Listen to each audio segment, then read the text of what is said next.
Makati Productions presents an original Star Wars story, The Desert Storm, written by Blue Sunshine.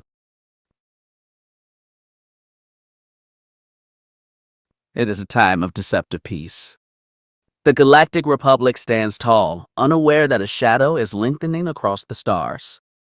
The Sith prepared their grand design in silence, weaving a web that will one day choke the light from the galaxy. But the Force has a final, desperate gambit.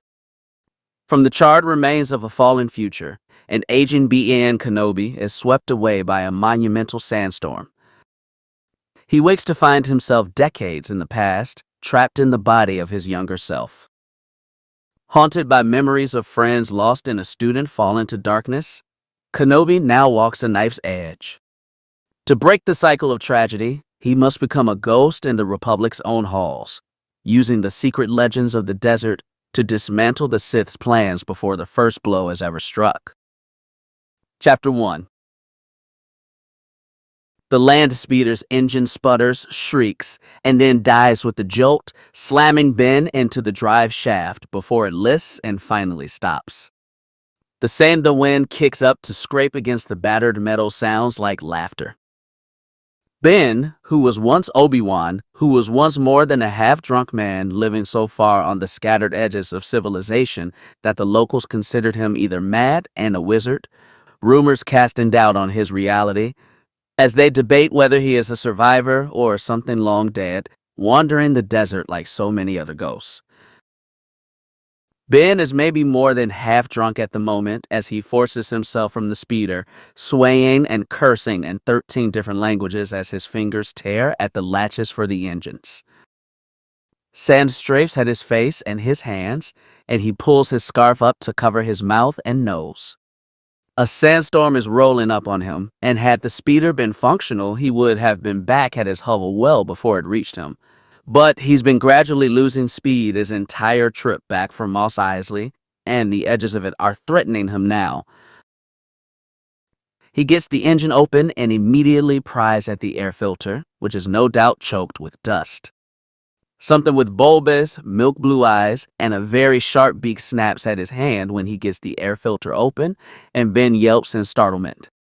The little vermin scurries out, wads of fiber packed in his mouth, and half a dozen more follow, each no large than his thumb. "No," Ben says shortly. "No. No." He staggers to his rear storage compartment and rips it open, and a dozen more scatter out, shrieking, leaping off. Ben smacks two from his clothes, and then digs into the compartment with roiling nausea. His spare filters are utterly ruined, the fiber lines stripped from the frames by the little vermin. Ben stares at his misery for a long minute, wind whipping at his robes, and then gives in to a fit of pique which he will dearly regret later. He yells, loud, angry, and wordless, and slams a fist against the machine. The Force roils around him in his frustration, and the metal shrieks and shears as it is rent unnaturally, and then the speeder snaps, sections flying in different directions and crashing with satisfying force. Ben is left panting, shaking from head to toe. He turns and retches, nausea finally overcoming him, staggers away from the mess, wiping at his face with his scarf, and then sinks into the sand, utterly spent. In the distance, the sandstorm looks like a solid wall, like a clean line bearing down, but up close, once it reaches you, it doesn't come for you all at once. It starts as a dust, fine and light and almost imperceptible, carried on a gusting breeze that would feel like relief on any other day. The dust grows thicker until it coats everything, until it is a taste in haze, and then it clears some, like a reprieve. The wind hits stronger, and then the sand comes, starting as a whistling hiss and growing into a roaring scream, and then you are in it, and it is fury and chaos with no way out, snarling and crackling with power. Ben crawls on hands and knees towards the broken pieces of his speeder. There is a tarp in the main compartment just for this purpose, to cover himself with if he ever gets caught in the storm. There are three, actually, and each one packed in by someone other than Ben. The slave who worked at the junk shop where Ben acquired the thing had packed the first one when his master wasn't looking, eyeing Ben warily when he assured the red-skinned boy that it wasn't necessary. The slave had done it anyway, and Ben hadn't pressed the issue. The second had been forced on him by Beru when she'd seen how small and tattered the first one was. She'd asked him if he was that much a fool or if he had a death wish. He hadn't answered her. The third had been strapped to his rear compartment by old Nan Jera, who sold desert fruits at market and always had a canteen of water to share among the slave children. One for you and one for those in need. She told Ben, after giving him his usual order of japper butter, which was a gritty kind of paste made from the soft insides of japper pods, and was a rather necessary remedy for the painful sunburn his fair skin acquired all too easily. Gara tells him that his skin will eventually harden to the sun, but for now, he needs the ointment. Ben digs out a small trench in the sand next to the upturned side of his speeder and crawls into it, fastening the tarp and pulling it down over his body, creating a small pocket of protection. He hisses when the hot metal sears his skin, shifts uncomfortably, and listens to the storm as it screams over him. Ben tends to watch her over the Lars from afar, passing along the ridge east of their farmstead on his rare trips into town, and otherwise simply reaching out to feel them through the force, while he mediated outside his hovel at night. When he did visit, normally because Beru saw him lurking and flagged him down, he didn't know what to say. By and large, because he didn't know who to be. But Beru never minded, drawing him into the cool shade of her kitchen and sitting him down at the table. She let him sit in silence, offered him a cup of tea, and she filled the quiet for him, gently rocking Luke in her arms. Owen would sometimes pass through, and seemed far more bothered by Ben's unnerving silence and by the ragged desolation ever present in his eyes. It was Beru Whiteson, wife of Lars, who told him the stories all the desert children knew. Stories Anakin once have must known. She told him of our Amu, the All-Mother, who watched over her children from her seat in the moon. She told him of Ekrith the Trickster, who was not the villain but the savior, the guardian of slaves and the hidden folk. She told him of Leah the Great Crate Dragon, whom all the shackled people prayed to, for Leah was unfettered, was she who broke her own chains, and represented strength and freedom to her people. Beru didn't ask why he crumpled at the story, why he curled in on himself and buried his face in his hands, but did not weep. And she told him of Lucca the Fury, who was the sandstorm, both cleansing and damning. Lucca, the slaves believed, was justice, was he who remade the world and remade the soul. The storm screams at him, and Obi-Wan Kenobi screams back. Factily. When the storm passes, Ben feels oddly settled. His entire body aches deeply, but screaming out his rage and grief and loneliness and guilt had eased a great deal of darkness from his soul. The occasional colossal loss of control was, apparently, cathartic. Ben digs himself out of the weight of sand, now burying him, his speeder, and everything else he might recognize.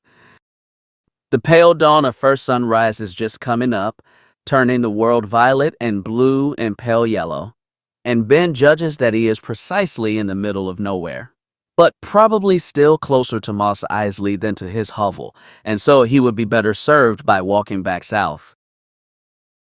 He scavenges what he can from what he can find, a pack for one.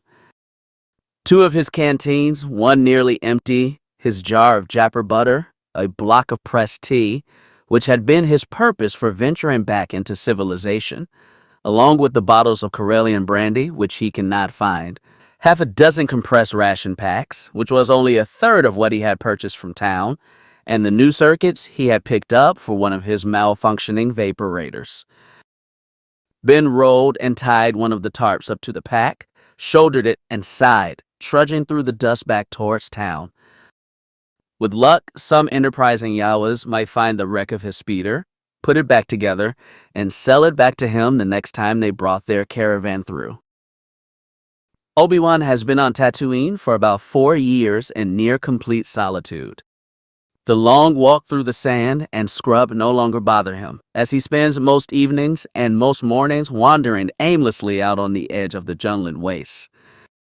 It had taken him less than a month to procure a staff to carry on these walks, as it became vitally necessary to fend off the odd attack of a Tusken. They've learned he's a formidable opponent, and he's begun to suspect that challenging him has become a game for the younger warriors among the nearest tribe. It's not a fighting style he's used to, but he's learning, and it keeps him active. It helps him sleep sometimes. Most nights, however, once he's exhausted himself walking, he spends on a rock shelf above his hovel, looking out over the dust sea and the most stars he's ever seen, while still on planet, letting himself drift in the Force. He has visions of the ongoing misery in the galaxy, of the dark dread that is hunting the last of his people and slaughtering them. He hallucinates some nights, swearing he can hear the dead, catching glimpses of ghosts, losing his sense of time and place until he is violently sucked back into his own body, gasping in pain with his head reeling. Which is when he climbs down from the rock face and starts walking again, with nowhere to go. Ben has cast his senses out, and so he can feel Mos Eisley long before he arrives. Can sense the heat-baked stone, the deep wells, the people, individual life forms, each bright and noisy, and far easier to distinguish than they have ever been. Ben is far more in tune with the Force these days, for all that he has never been powerful in it the way the great masters were, the way Anakin was. During the war, it had felt almost impossible to reach, but Tatooine and a great deal of brooding had taught him not to reach out for it, as the temple has shown them, but to reach in. His connection to the Force existed within him, and what he called for beyond his own skin was not separate from that, but one and the same. Which was an epiphany reached when he was utterly drunk and delirious from lack of sleep. Hallucinating an out-of-body experience was not a method he recommended for helping teach Padawans to deepen their understanding of the Force. Ben finally reaches the outskirts, and Alba collapses in a spot of shade, sweat drenching his undershirt. Second sunrise had come up, and midday had soon followed, when the air shimmered with heat and most beings took shelter. Even slaves were rarely forced out at this time, when it was all too easy to fall prey to heat exhaustion, all too easy to die of it. His head was pounding, which was probably more his hangover than anything else, and his senses were all oddly alert, his skin practically buzzing. The energy encouraged him to get back up, for all his mind and muscles protested. There seemed to be decidedly more people in Mos Eisley today than there were yesterday. Cantinas and markets were crowded, and Ben couldn't quite fathom the sudden influx of slaves. The Empire all but condoned the practice, but the blockade against the Hutts had diminished their presence on Tatooine greatly. Perhaps the blockade had been dissolved. Ben deliberately kept himself apprised only by rumor, because if he was aware of it, if he knew too much, he wouldn't be able to not go back out in the galaxy, to not act, and that was no longer his place. His purpose now was to watch over Luke. Ben slips himself into one of the crowded establishments, earning a few knowing looks for the sheer amount of dust and sand cake on his person, quickly acquiring a jug of water and something to eat with the few whoop-yoopy remaining in his pockets. The bartender ribs him a bit about getting caught in the storm, but Ben just shrugs and lets the conversations around him wash over him. He grows steadily more puzzled. Spice traders are talking fees in one corner, as though the blockade hasn't put the prices up nearly double what they're estimating. A few gamblers are grumbling about last week's races. And then there is a name he hears once and considers a mistake, and then again and again. Gardella the Hutt, they're saying, is paying a visit to Mos Eisley. Except Gardella the Hutt is dead. Ben knows because Anakin had commented on it when her name came up on one report of many, while they were investigating the rise of the new criminal empire, which had been pulled together by Maul and Savage. Ben grips the edge of the table and breathes deeply, trying to reassure himself that he is awake and that he is not hallucinating. It all certainly feels real enough, for all that it makes no sense whatsoever.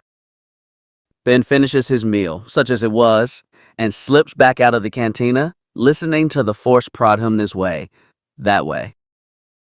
He finds himself on the edge of Mos Eisley's shopping district, where a massive ship has settled down and a small settlement of elaborate portable structures have sprung up around it. Slaves with Gardulla's emblem dart around, serving gamblers and bounty hunters and traders alike. There are fights being bet on off to his left, exotic animals snarl and spit at him from two small cages. And Ben is pulled through the throng until he all but knocks over a poor slave carrying some odd sprayer contraption that smells like swamp water. "Forgive me, sir," she cries, dropping to her knees. "I must attend my mistress."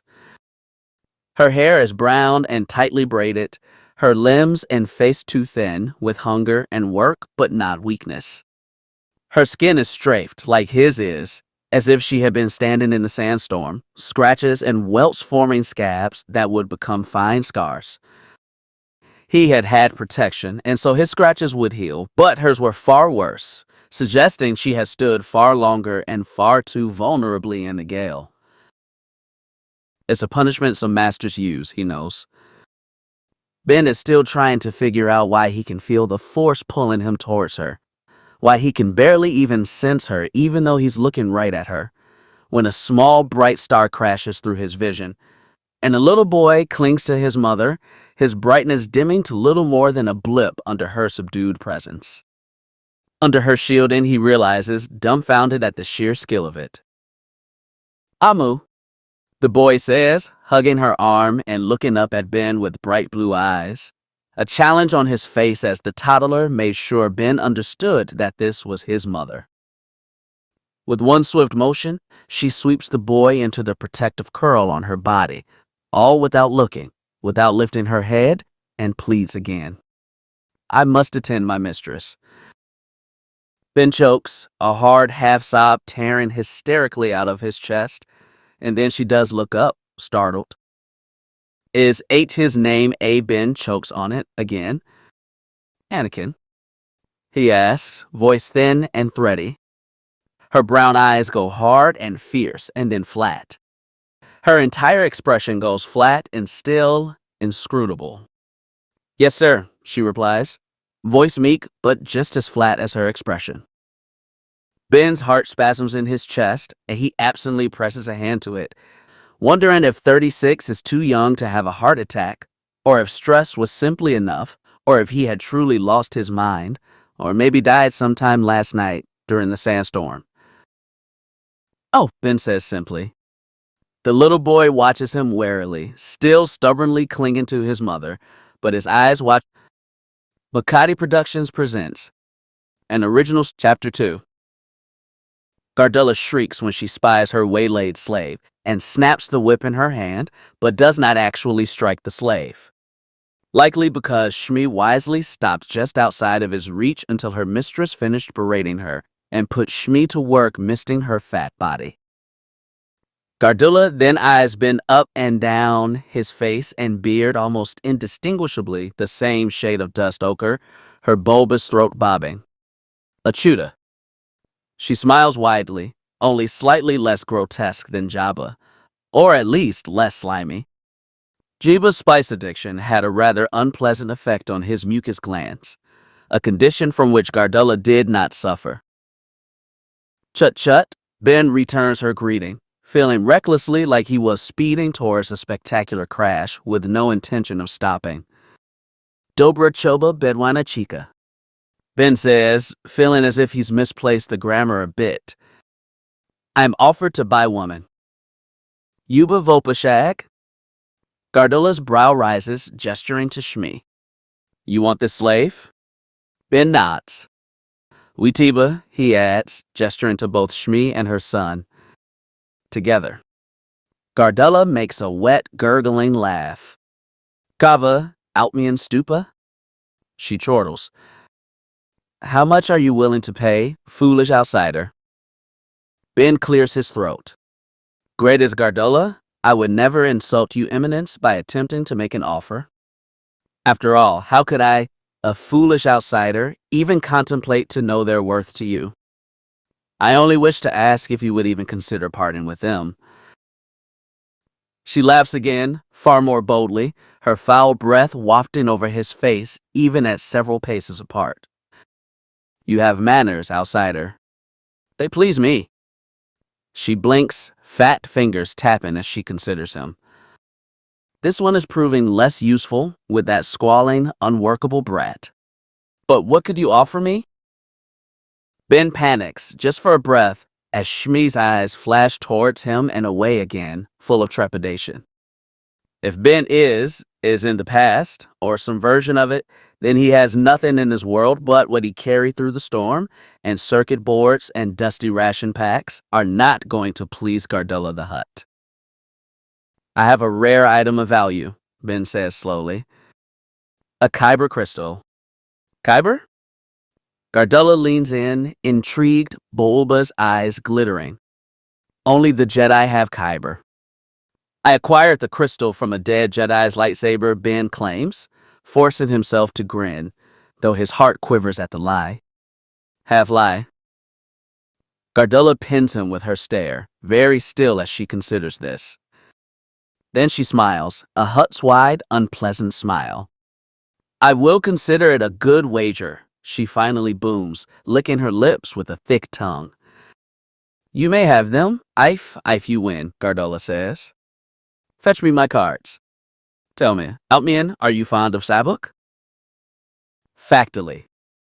Ben has played high-stakes Sabuk before, but playing against one of the most powerful Hutts in the galaxy, a Toydarian, both of whom cannot be influenced by the Force, a Transition pirate, and a Weequay smuggler, is proven to be one of the most elaborate and desperate schemes he has ever concocted. Half of his opponents hail from species whose physiology makes them incredibly difficult to read. Half of them are vacant to his senses in the Force. One of them is a cannibal, and all of them are slavers. Not only is it a game of psychology, but in this particular instance, it is also a game of whom is the better cheater. And the stakes are damning. The Weequay folds and bows out when the stakes grow beyond what he can afford. Gardella loses to the Toydarian. The Toydarian loses to Ben. Gardella's angered holler rattles the roof of their little gambling den, but it doesn't devolve into violence as it might have at Jabba's. Jabba was a sore loser and a sore winner. Gardella was more proud than that.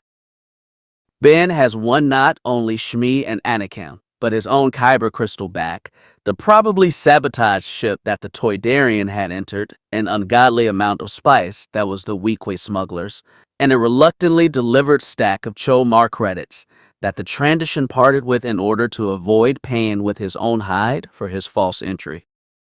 To ensure the safety of his own skin, Ben did not agree to another game, but did jovially pay for everyone's next round of drinks, and then grinningly sold the spice back to the smuggler because he had no honest idea of what he could possibly do with it.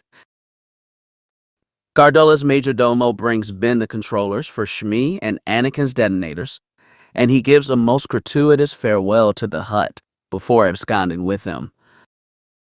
Ben really wants a drink. He acquires one, gulping it down gracelessly, and letting the burn soothe his shattered nerves before he leads a very quiet Shmi Skywalker towards the parking number they've been given for his new ship. It had 2 sleeping berths, a fresher and almost non-existent kitchenette, and what Ben will politely call a smuggler's hold. The Toydarian makes back most of his losses when Ben pays him for all the missing and damaged components. Funny how the replacement parts look like an exact match to the original ship. Shmi and Anakin watched him pace, mostly huddled together on one of the sleeping berths, while Ben oversaw the repairs, wanting them done as quickly as possible. Ben takes note of how she quietly soothes her son, and directs him around the knobs and buttons in the cockpit when his restlessness can't be contained. When the Toydarian finally leaves, raking Ben for as many Chomar as he can, Ben all but falls into the berth across from them and lets out one of the most exhausting sighs of his life. "Master?" Shmi implores quietly, and Ben groans, flopping back up to find her kneeling across from him, head bowed, hands quietly folded in her lap, and he takes a moment to choke on the title she's given him, because it isn't Master Jedi, it is Slaver. It's Tormentor. It's Owner. By the Sith, he remembered the way Anakin spat the title when he was angry, turning the helm of respect into the worst sort of insult. "Ah, no," Ben rasps. "I'm not. Sorry, let me just." Ben rummages for the remote detonators he's been given, reluctantly picking them back up to examine them. "Ah." He scowls at the devices, punching in the command codes he's been given and cautiously disabling the settings. They're deactivated, I think. He hands them to her, and her eyes widen before she snatches them from his hands and presses them against her stomach. Slowly, she gets back to her feet and sits back down on the edge of her berth, before daring to take her eyes off him and examine the devices herself. "My name is Ben," he manages, a whisper in the back of his thoughts telling him that Obi-Wan Kenobi is out there, young, and not yet who he will be. His name belongs to that child now, and he shakes his head. He'll figure it out. "I am Shmi Skywalker, and my son is Anakin," she says softly, still inspecting the devices while Anakin clung to her arm. "You knew us." It isn't a question. How does he explain any of it? He does not want to lie to Shmi, and yet the truth is horrible and impossible. Shmi sets the devices aside, tucking them safely behind her where he cannot get to them, and pins him with sharp brown eyes. Her eyes are dark and deep, but it's oddly difficult to focus on her face, as if it blurs when he looks at her too closely. He looks away, and in his peripheral, he can see a younger woman with her son's snub nose and delicate chin. Her cheekbones are bolder than his, and her coloring is darker. When Ben looks directly at her, he sees someone older, someone whose features are blunt and unremarkable. His gaze wants to slide away. It's perhaps the most powerful and complex hide-me force projection he's ever witnessed. Jedi learned the basics of shielding like that as early as the creche, when it is a game they play in the gardens. Jedi shadows, it is rumored, can make themselves near invisible with their mastery of the technique. The woman in front of him has never had a single day of formal training in her life. "Have you ever heard of the Jedi?" Ben asks, just as quiet as she. Slaves, he had learned, spoke very softly. "They do not come to Tatooine," Shmi remarks. "I have heard of them." Ben's expression twists into a wry, pinched grin. "Yes, well, we end up here, it seems, whether we intend to or not." "You are a Jedi?" Shmi comments, and then hesitates, wringing her hands. "You knew my Ani." "He is like you." "As are you, Lady Skywalker," Ben offers. "I cannot do what Anakin does," she says, looking nervous. She pulls the little boy into her lap and smooths her palms over his hair. He looks up at her, tongue sticking out. She smiles for him, but her gaze tracks back to Ben's. "I don't think that is for a lack of ability, Lady Shmi," Ben says carefully. "Have you ever tried?" Her pallor turns sickly, and she shakes her head in denial, wrapping her arms protectively around her son. He cannot imagine the horrors that haunt her, the fears. "You are safe, Shmi," Ben assures her, being careful not to move towards her. "You are safe, and Anakin is safe. I won't let anyone hurt you." She clings to her son, watching Ben warily. "We are free?" she asks. "You are." Ben nods. We can arrange to get the detonators properly removed at the nearest medical facility as soon as you wish. Not on Tatooine, Shmi says quickly, a shadow of anger crossing her eyes. Ben agrees wholeheartedly, though he doubts he could even begin to guess at the dark underbelly of the seedy medical facilities he's encountered here. The only decent healers he'd ever found on this hellhole were the midwives and the traveling surgeon that Beru put up whenever he passed through, and whose name no one ever bothered to share. Given that the man carried an illegal scanner and did his work in hidden rooms under unassuming places, Ben never pressed. It can be done at the Jedi Temple on Coruscant, if you wish, or I can find a suitable facility along the nearest hyperlanes, Ben assures her. She stares at him, neither agreeing nor disagreeing. Can we be alone? She asks, still hunched over, curled protectively around her little boy, who takes the treatment with the solemn compliance no child that young should have. I'll go see about acquiring fuel, Ben assents calmly.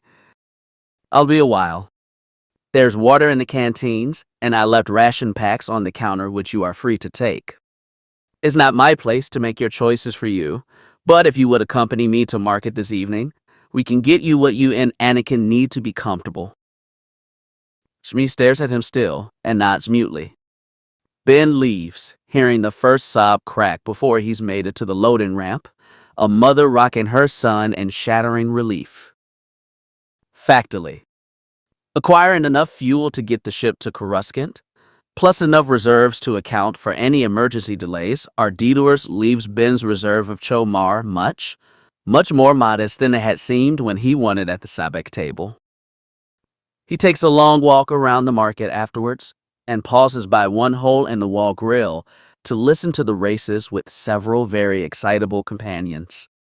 When it begins to near first sunset and the market readies itself for the evening surge as the heat starts to give way, Ben heads back towards the ship, whose title, he discovered, was Red Kettle, hopefully due to the scuffed red paint job and not an issue with the heating systems. When Ben returns, Anakin is sitting on the 1 square foot of counter that exists in their almost kitchenette, attempting to shove half a bun of rehydrated bread in his mouth, and Shmi appears to be investigating the cupboards. Both of them have damp hair and freshly scrubbed skin, having made use of the fresher, and both of them freeze when he calls out a greeting in an attempt not to startle them. Sorry, Ben says. Is everything? Ben trails off as he gets a look at the dead, slightly desiccated juvenile womp rat Shmi has just pulled from the cooler unit. Ah, he sighs. Well, I've acquired the fuel we'll need, and the first sun is just setting, he says pleasantly. We'll need my rations, Shmi says, knuckles white and eyes refusing to look at him. And a spare water filter.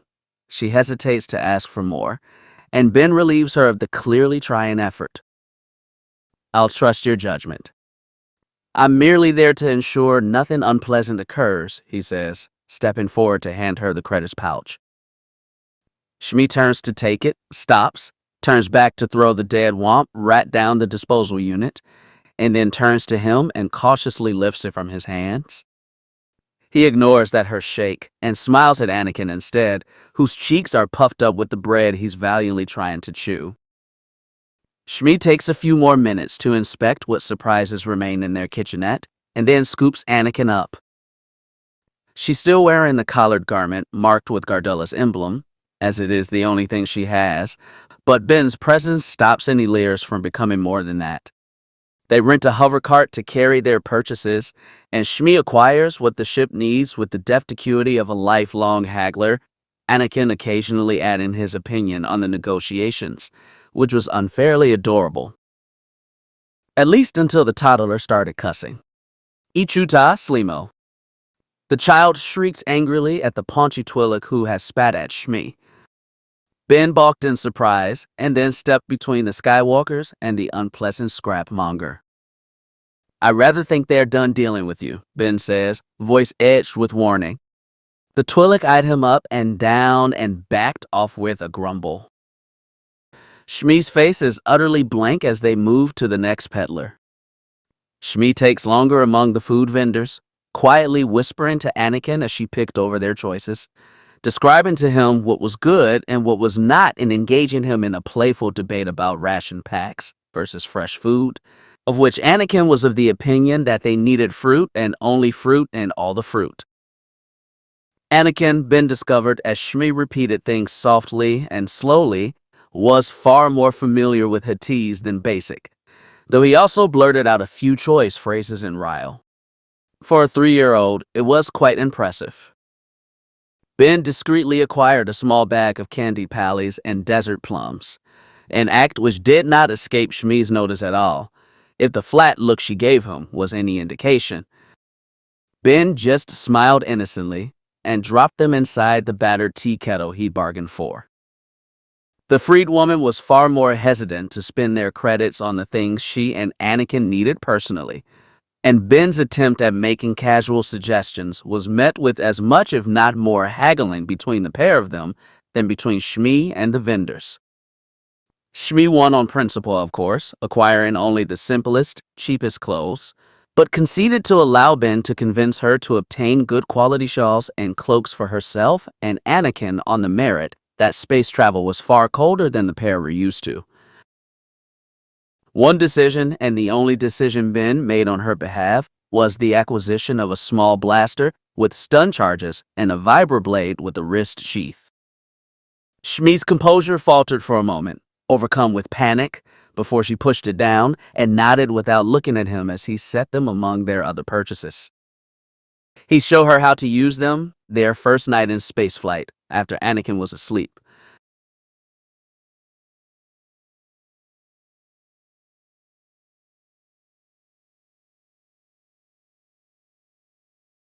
Chapter 3. It's a more adventurous trip than he'd like.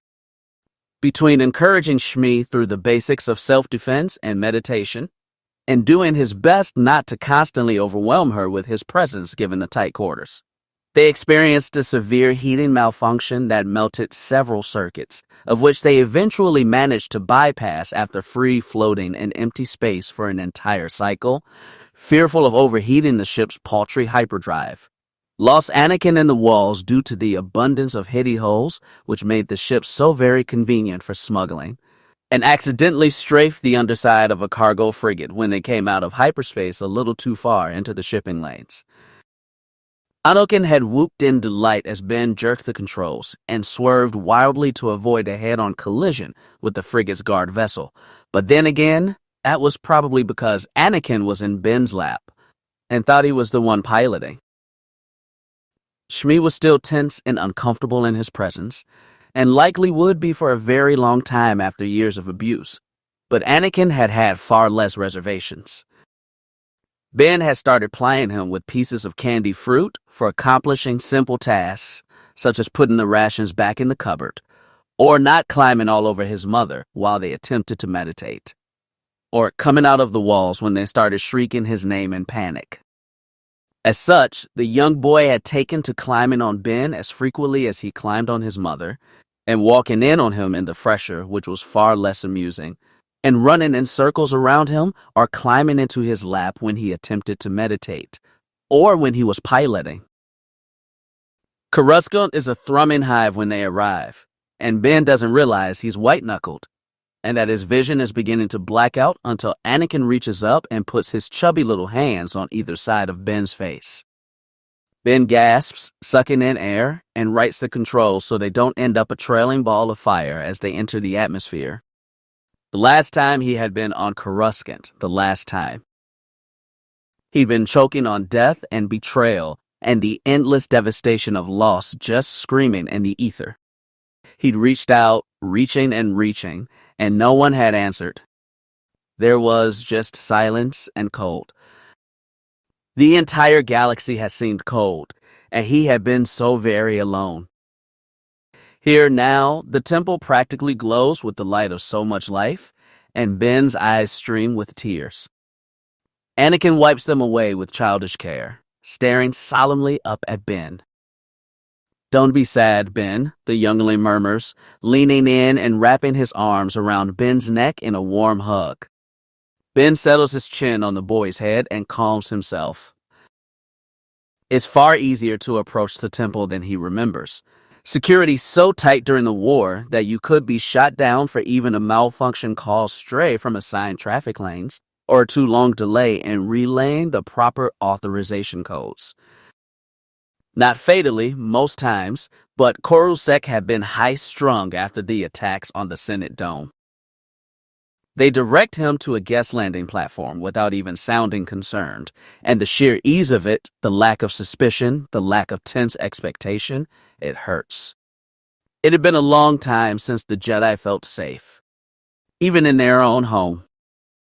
Ben's first greeting when he steps off his vessel is the rather colorfully unimpressed commentary of a dented astromech that didn't like the look of his ship.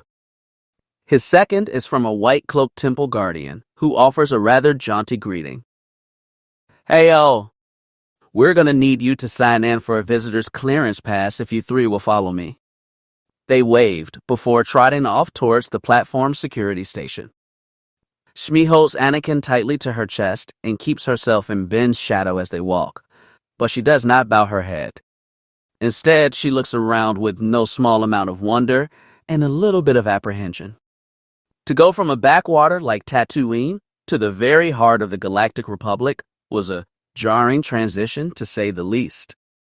He could sense her pulling quiet around herself and Anakin, muting their presence as if it were as easy to do so as breathe. "Oh, nearly forgot, do you have a Jedi sponsor?" "This is a much easier process if you do," their escort inquires. Ben hesitates, letting his brain reel for a moment in the same debate he has been having with himself for days, and finally throws it all to the wind and the Force. "Myself," Ben says, folding back the edge of his robe to reveal the lightsaber hanging from his belt. "Oh, sorry, Master. You didn't give us your access code when you came in to land." "That would be because I don't have one," Ben says easily. "I have been out of contact with the temple for quite some time." "I see," the Guardian says, his chipper attitude dissolving into confusion. "If you could arrange for Lady Skywalker and her son to see a healer at the earliest opportunity, they are in particular need of a surgeon," Ben pushes forward, because even if he is making shit up out of thin air, there still is no sense of danger, no comprehension of possible threat from the guard, and the innocence is heartbreaking. I, on the other hand, am content to wait with my vessel until a master becomes available to escort me to the council, if that would make things easier." "Any master in particular?" the Guardian asks, their expression unreadable behind the protective faceplate, but their voice thin with uncertainty. Ben thinks about it for a moment and then smiles. It's probably not a pleasant smile. "Master Yan Dooku, if he happens to be in temple," Ben says. "Though anyone who is free would be just fine." "Very well, Master," the guard trails off, realizing that they have not traded introductions. "Nasade," Ben says, half a wry smile on his face. He doubted anyone he'd encounter here would know the old language of Mandalore well enough to understand what the name meant. No one. Factually. Shmi is hesitant to leave the only person here with whom she is familiar, but the appearance of a young and innocent-faced Padawan escort soothes her nerves, and her desire to be free of the detonator chips overcomes all else. Ben wanders back to his ship and argues with the mouthy astromech for a while. That Master Yan Dooku is not in temple does not surprise Ben. Even as early as this, his Grandmaster had been pulling away from the Order, estranged from both his master and his Padawan. Yoda's lineage was full of strong personalities and renowned for his stubbornness. His misery was that they butted heads with each other as often as they did with everyone else. Instead, the volunteer who comes to fetch him is not only a Jedi Master, but a Jedi Elder, who no doubt saw the task as an interesting break from the simple life of a temple retiree. Jedi Elders often volunteered for such odds and ends tasks as escorting visitors, back when visitors had been allowed in the temple, or assisting Kretch Masters. or redecorating the gardens in the room of 1,000 fountains. When they were not hosting lectures for Padawans or reconciling intelligence reports for the archives, or whatever else they had chosen to do as a means of occupation, now that they were no longer assigned missions. The wizened, floppy-eared Bim introduced herself as Master Pocket, and Ben had learned long ago that just because a being was half his height by no means meant that it was acceptable to dismiss their prowess. She may stoop and shuffle as she walked, but Yoda too played up the vulnerability of his age, and Ben had been in a brawl involving a Bim before. They may come from a traditionally passive society, but they were sharp-toothed and vicious when they needed to be. "Were you on search, Master Nasaid?" she inquires, her voice still as rich and lyrical as a tweeling of her kind. "I heard rumor a young boy has been brought to the healers." "Had I been on search, Master Polkit, I dare say I would have been better prepared," Ben muses lightly, earning an amused twitch of whiskers. "No, I have been adrift for quite some time." Had it only been 4 years? He questions himself. It had felt like far longer, wandering the desert and plagued by ghosts and the silence where he wished ghosts would have been. But the truth is less distinct than that. The truth is that he has been wandering for far longer, trying to escape doubt in shaken faith, trying to come to terms with what had become of who they were long before he had exiled himself to Tatooine. His men had had fits about his tendency to wander away from the security of camp and into the wilds of whatever planet they'd come to protect or liberate or reconcile that day. Cody, praise the man, had been a stalwart volunteer when it came to ensuring their general didn't accidentally get himself eaten by wildlife. And Ben would only recognize after the fact that he'd likely cost his commander hours of his own rest, just to watch over his Jedi as he struggled to find solace. The trooper had never complained, 9 hells. He never even felt frustrated by it. And now, the elder inquires as they enter another lift, politely bowing to a pair of Padawans as they exchange places. Ben enters the code for the council tower and considers his next words. "Now I think I have been given a purpose," Ben says, feeling fragile hope try and spread in his soul and resisting the urge to quell it, because experience cried that it would only disappoint him. It would only hurt if he allowed himself to give into it. But if this was real then perhaps all his pain, all his suffering and loss had been for a reason. "It is good to have purpose," the elder agrees sagely, tilting her head. "But it is not everything." "But it is something, elder, to those who have had nothing," Ben replies, just as sagely. They step off the lift and she surprises him, startles him really, by reaching up and grabbing his hand with old, blunt-clawed fingers, her skin hard and calloused even in comparison to his. "It is our way to claim you never have nothing, for you have the Force," she says, her voice a low croon, which is possibly the only reason he doesn't jerk away. He has not done, well, with people of late. But your eyes alone tell me that you have learned the hard way that this is not always true. What we are is our blessing, but it is also our burden. They teach us that because we have the power to help others. We should, but that's not why we do it at all. Ben says, words spilling out like so much wasted blood. We help the galaxy because we hope and pray and beg that if we do enough, if we soothe enough. They teach us that because we have the power to help others. We should, but that's not why we do it at all. Ben says, words spilling out like so much wasted blood. We help the galaxy because we hope and pray and beg that if we do enough, if we soothe enough pain and ease enough suffering and stop enough wars, we'll stop feeling it, always, crying out in our heads and aching in our bones because there's no escape for us. We give everything and anything in the hope that we just might get a single moment of peace, a reprieve from an existence that is agony. Yes, she replies simply, and Ben sags in relief. That someone finally has acknowledged the truth. but we don't tell our younglings that. Ben nods because he understands and pauses, wanting to tell her more, to tell her that he has seen it, the galaxy without the Jedi, but she pats his hand once more and lets go, and Ben exhales the breath he was holding. Thank you, Elder Pocket. Ben bows and she smiles, revealing worn, crooked teeth. Surprisingly, they don't have to wait long before being summoned into the council chambers. But when Ben sees that all 12 seats are filled, he understands why.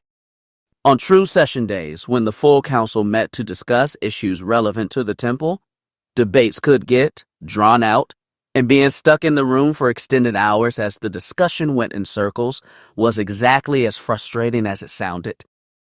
Interruptions, either by Jedi making urgent mission reports or masters who wished to bring a certain topic before the council while they were available, had been a more welcome reprieve than most knights would ever know.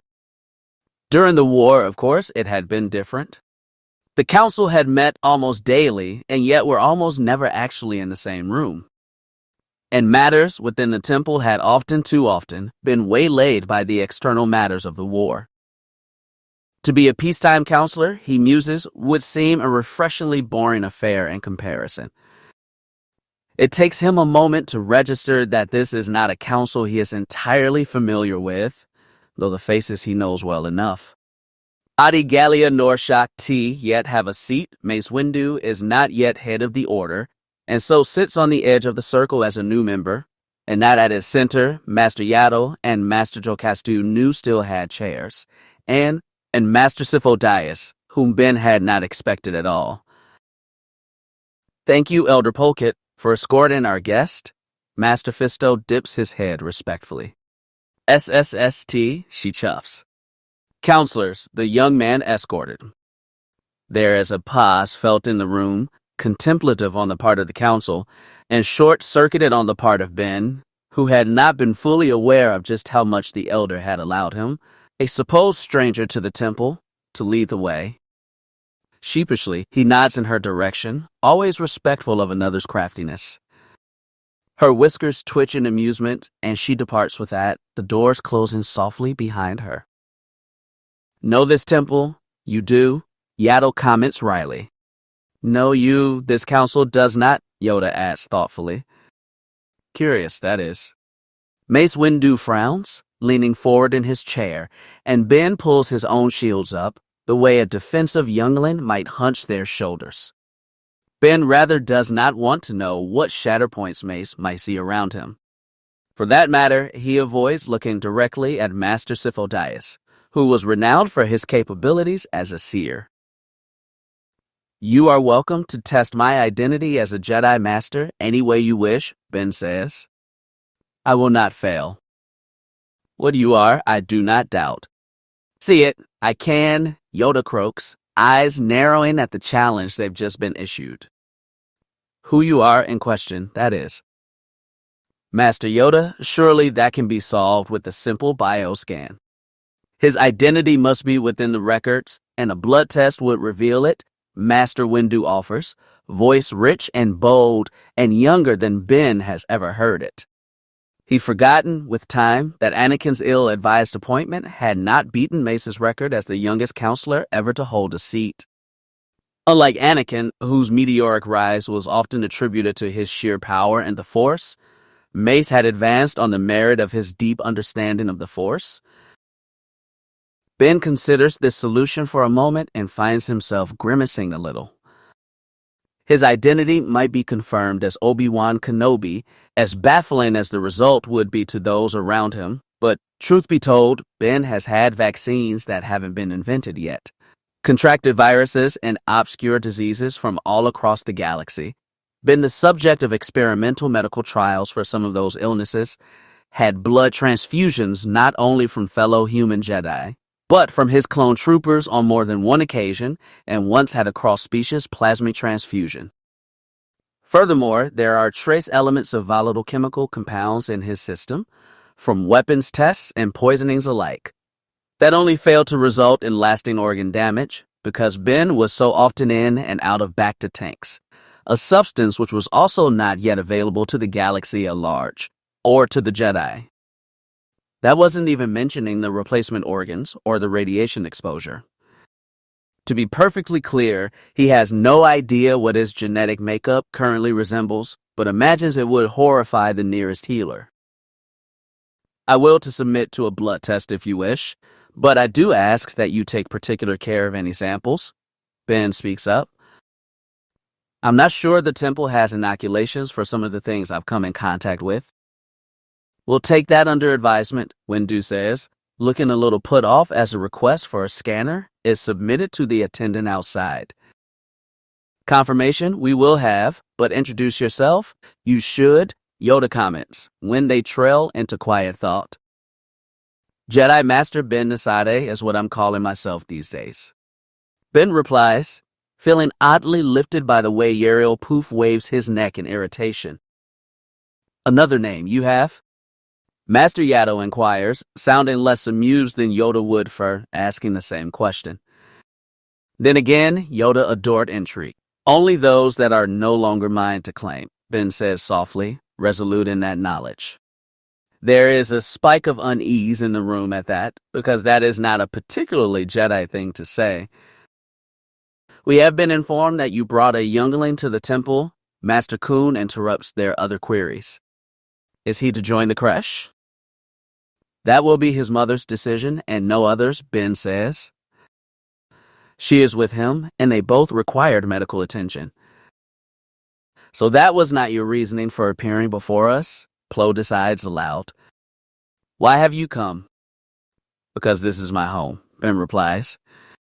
Truth, the Force sings, and the counselors once again feel uneasy. They are not yet so used to being kept in the dark. As amusing as you find your own equivocations, this council does not have all day to dance around the point, Mace interrupts, and Ben gives him a flat. To knowing look, because that is Criffin well exactly what the council tends to do on session days. Before the Haroon cow can grill him further, however, a Padawan healer arrives with the requested scanner and a HA-4 biodisposal droid. For you, sir? She inquires, looking at Ben, who nods. Please place your finger here.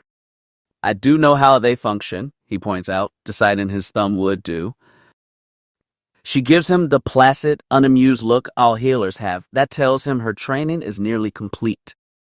The machine chirps a successful sample, and Ben retracts his hand as it computes. The healer observes the results as they process. Do you need medical attention? She inquires flatly, eyes still glued to the display. Not at the moment, Ben shrugs. Or at least not that I'm aware of. Around them, the counselors shift, waiting with a tang of impatience.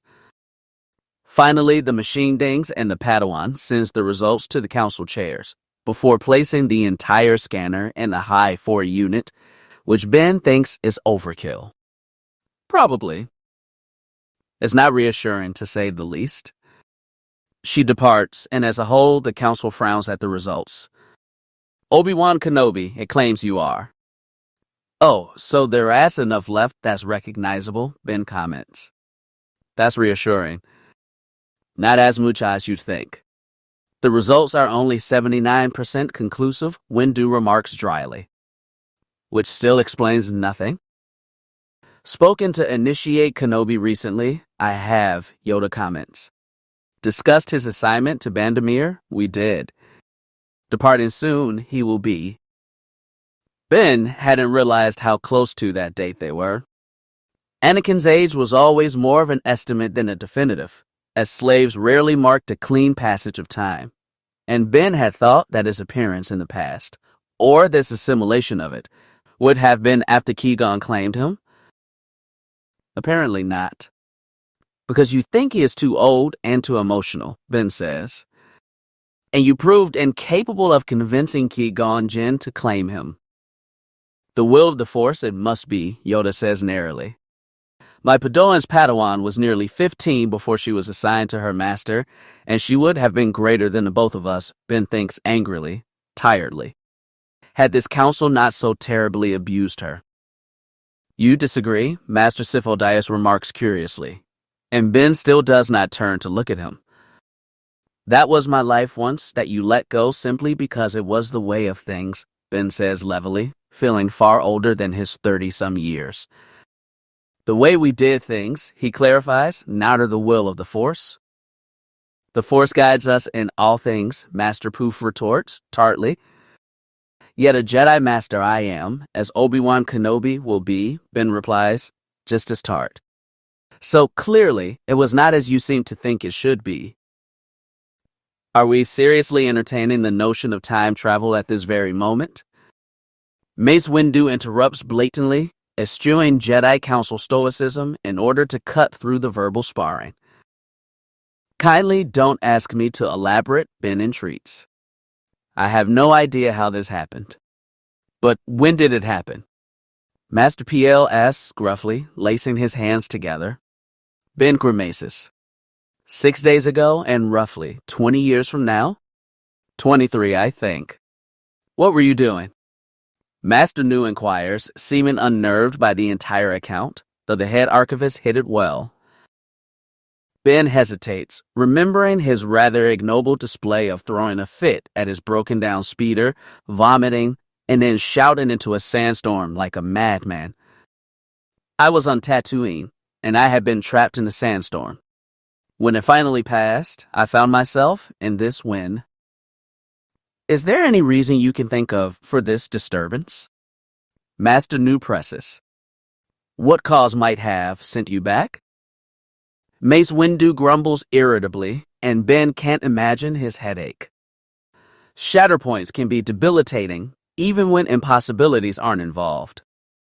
Time looping on time, coupled with prescient visions of the future, must be a nightmare.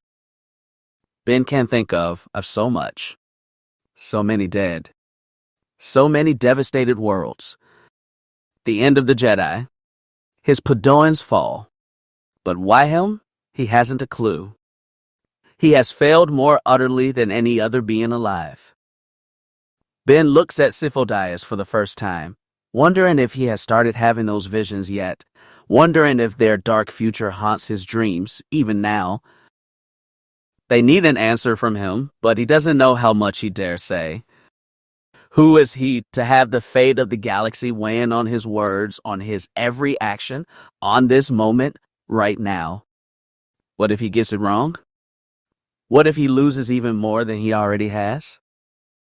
Ben closes his eyes, remembering Satine. He'd fallen and wavered so many times on his journey to become a Jedi, but loving her and giving her up had been his true trial.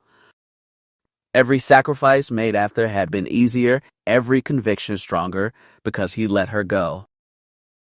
Her death had devastated the certainty that his sacrifice had given him. Those last few months of the war following had been so full of doubt and despair. He's amazed he didn't fall. But then he loved her still, and Satine's memory would not have forgiven him. He swallows and pulls the light of the temple towards him, shrouding himself in it. It does not bring him peace, and he doesn't know if anything ever will again, but it offers him resolve. The return of the Sith, Ben says, opening his eyes. There is immediate denial, disbelief, anger, fear. They don't say a word in the moment after his pronouncement, but it is all there, roiling in the Force, shouting between them. Impossible, Master Ramses chitters. The Sith were destroyed a millennia ago. Since their coming, we would have, Yoda claims, raising a quelling claw against the miasma of disorder in the Force. Ben holds himself still.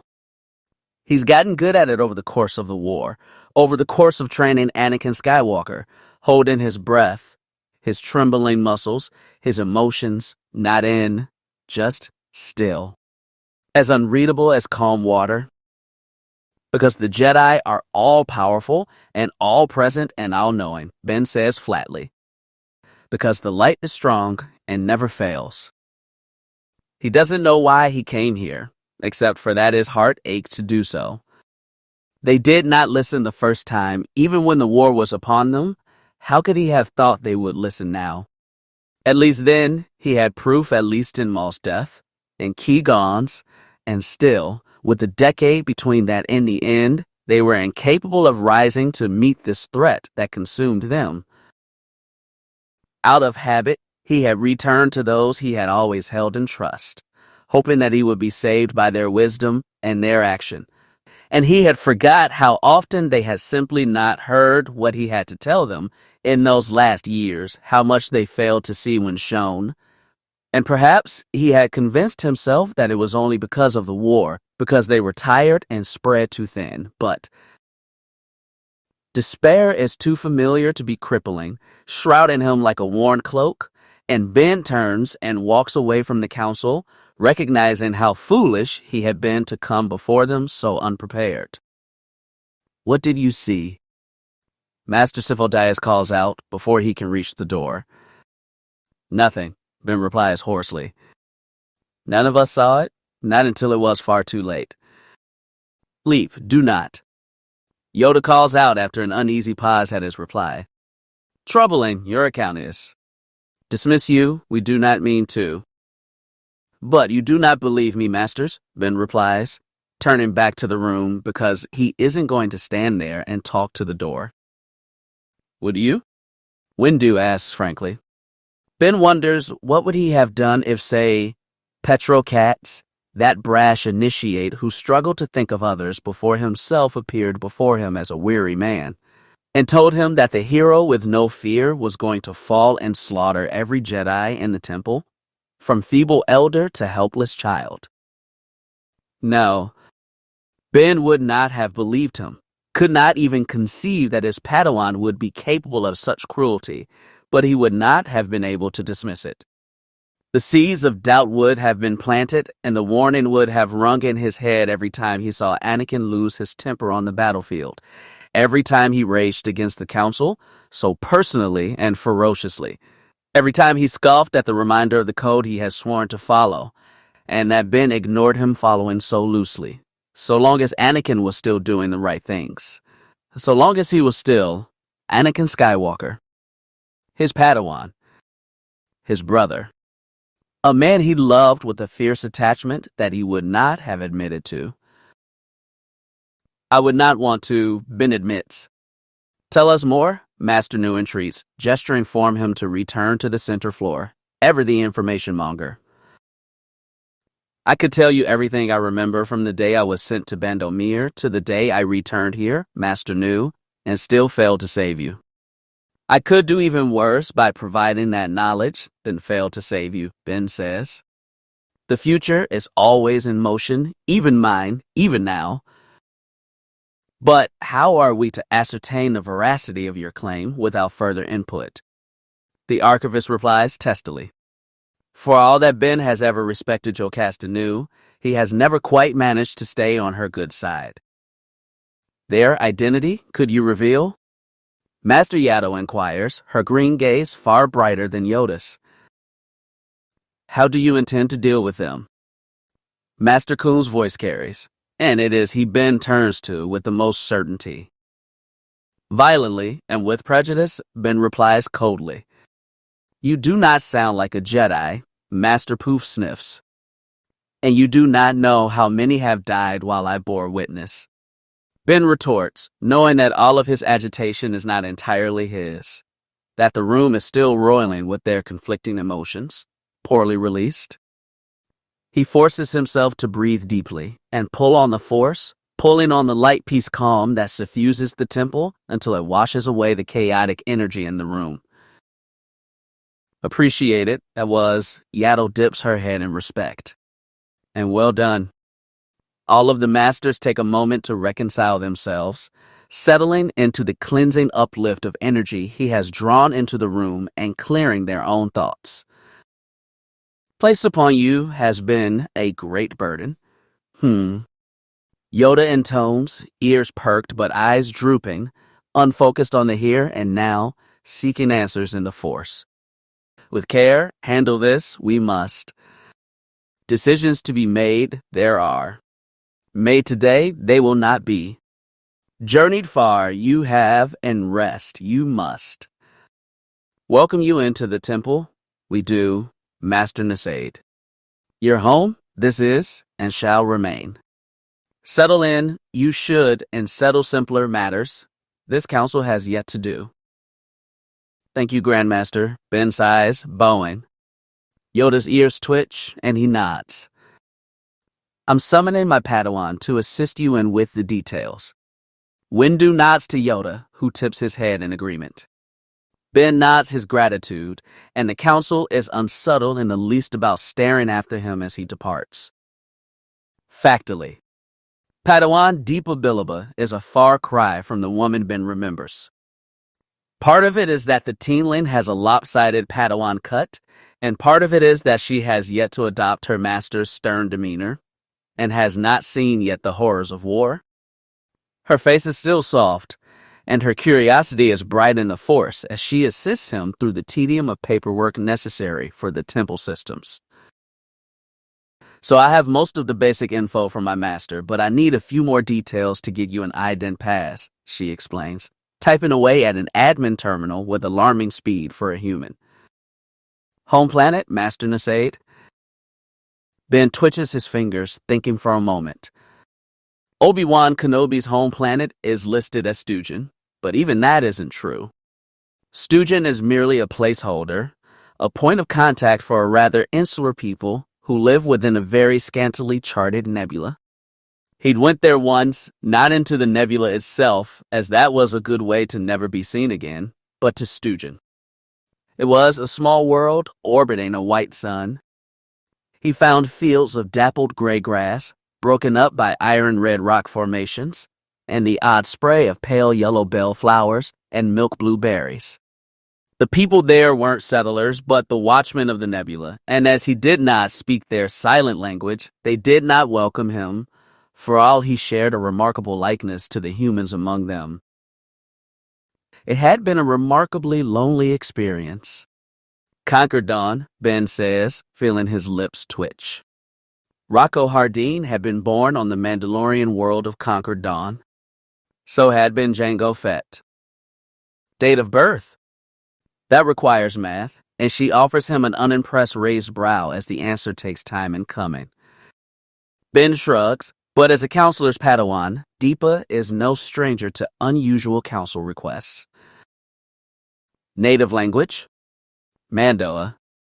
Ben replies, because if he had been born on Conquer Dawn, that would be true. As it was the language of his heart, taught in trust by his men during lulls of battle and long nights reciting litanies and watching over the wounded. Whispered in quiet prayers by Satine, that long year on the run, and understood only half a lifetime later. Okay. Depa nods, her braids sliding over her shoulder. That will do for an ident pass once we get the gene proof, but you'll need a full medical workup before we can submit you to the temple record and issue your authorization codes. Well, Ben sighs. I needed to go to the healers anyhow. Good, Depa replies simply, young and decisive. Ben had never been that decisive at her age. I can send out a request to the quartermaster now, but it won't be approved until you have medical clearance. Ben nods and lets the Padawan do so before she escorts him to the halls of healing with all the self-containment and severity of a full-fledged bodyguard. In her presence, this loose-limbed tweenling he'd only ever known as a wise warrior, he doesn't only feel old, he is old, and he's not even middle-aged. There is a buoyancy in the energy of the temple that he would not have noticed a lifetime ago, where it is not only filled with light and calm, but with the buzzing brilliance of life, of studious Padoans and excited initiates and happy safe Cretchelings and content masters and adventurous knights, and he aches for those days within his own past, never having noticed how all those things slipped away over the years into tension and uncertainty, into determination and weariness, into desperation and disillusion in those final months. Even the halls of healing are free of the cloud of sorrow and resignation he remembers as the wounded never stopped coming. Instead, the living force pools thickly and hums of safe heal rest and slightly of the manic energy of the healers themselves. The cream-white-gray color scheme is soothingly neutral, and the Jedi within are confident of their purpose. As they stride towards the main hub of the ward, a Zeltron healer whips around, mid-sentence with the protocol droid, and Ben winces as she zeroes in on him. The healer has soft red skin, purple-black hair pulled into a high tail, violet eyes, and she practically charged on him and Deppa. Ben pulled his shields in tighter, knowing it was rather useless. Zeltrons were natural empaths, and all the shielding in the world wouldn't stop them from knowing how he felt. "What is wrong with you?" the healer demands, coming to a halt and crossing her arms. Most healers, if they carry a lightsaber, have a belt attachment at the small of their back, out of the way. This healer wore her saber on her hip, which told Ben that this was not a standard healer of the Circle of Healers, but a healer knight, trained for the field of war. They were the only kind of healer the temple trained in those last 2 years, but once they were so very rare. "I'm not injured," Ben says defensively. "You feel like you're dying," she retorts bluntly. "Master Nasade is here for a complete medical workup, healer nihila," Deppa says astutely. "Perhaps the two of you could settle the matter scientifically." "Thank you, Padawan Bilaba," Ben says dryly. Deppa nods, apparently missing his irony. "I'll finish submitting the quartermaster requests, Master Nasade," she adds, before dismissing herself to the nearest healing garden. Ben mutters at her shadow and has no choice in the matter of healer Hila marching him into a screening room. The med droid on station perks up at their entrance, and the lights slowly come up. Ben has never met healer Hila, that he can recall, but he has heard of her. She and Master Healer Vakara Che had once been counterparts, both initiates and Padawans of the same year. They had very parallel careers, and when the time came for Chief Healer Korub to retire, they had both written each other glowing and poetic letters of commendation, in the most passive-aggressive campaign to get the other elected and save themselves from the nightmare of administration. Healer Che had lost and rose to the position with grace, and Healer Hila, from what he had understood, had taken a long assignment on the Outer Rim, which had claimed her life well before the Clone Wars. "You have no medical record," Nihila frowns, holding a datapad. "Hence the comprehensive exam," Ben replies, as the medical droid insists he divest of his overtunic and trousers. "Yet Yower are a Jedi master," she returns flatly, violet eyes narrowed. "Suffice to say I cease to exist for very good reason," Ben equivocates and shivers as he loses his shirt as well.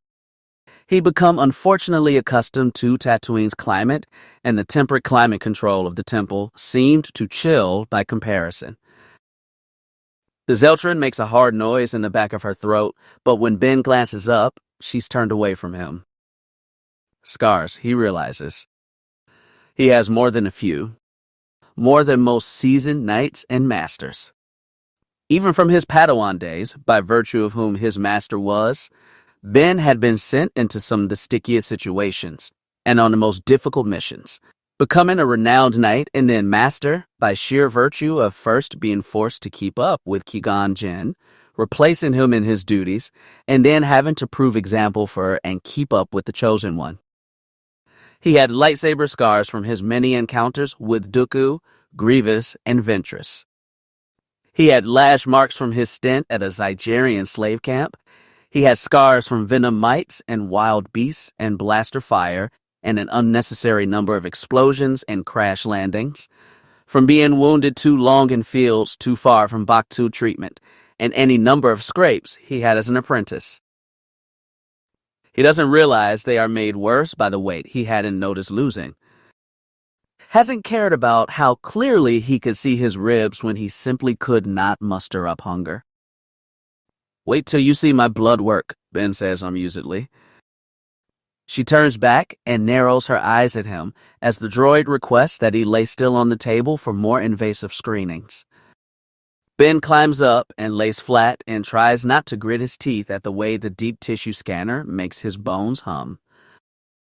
The droid takes a blood sample, and the small hood device lowers to hover above his head, investigating his brain tissue and neural pathways activity.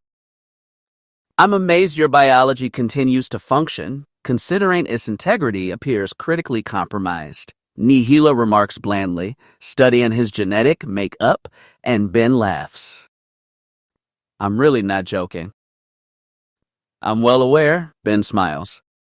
You also could have mentioned you were a rampant alcoholic, she adds. Your poor liver is in a terrible state. I haven't had a drop in days, Ben claims defensively. How'd the withdrawal go? She inquires, morbidly curious. I deliberately forced my system to purge at an accelerated rate and then proceeded to lose consciousness for 20 hours. My flight companion was very distressed and the hangover was atrocious. That is literally the least possible recommended way to handle addiction and force users I've ever heard of. You could have killed yourself, of which I'm certain you are well aware, she says crossly. A prolonged withdrawal was not a feasible option, and a gradual one was not an available option, Ben retorts, not having had the foresight to stock up on alcohol before they left Tatooine, partially because he was unwilling to ask Shmi to return the credits to him so that he could do so. I'm adding a warning tag to your file, Nihila mutters, flicking her long tail of hair back over her shoulder. She has a narrow frame and a narrow face, typical of her species, but she's tall, for a Zeltron. Half a head taller than Ben, at least. Any allergies we should be aware of, or shall I have better luck just issuing a full panel? Oh, there are several, Ben says grimly, including a variety of vaccinations. Not to the vaccinations themselves, the healers had learned, after putting General Kenobi out of commission 4 times in attempts to prevent him from catching whatever was spreading in that particular battle zone. Instead, he had the great joy of being allergic to one of the protein carriers they'd used in the hurried development of almost 300 brand new medical treatments. Luckily, they had finally figured out what it was, and had then only given him second-run variants of the vaccines, and trusted that having had all his troops vaccinated would hopefully protect him in the meantime. Nihila directs the droid to do the allergy panel, which is an uncomfortable process.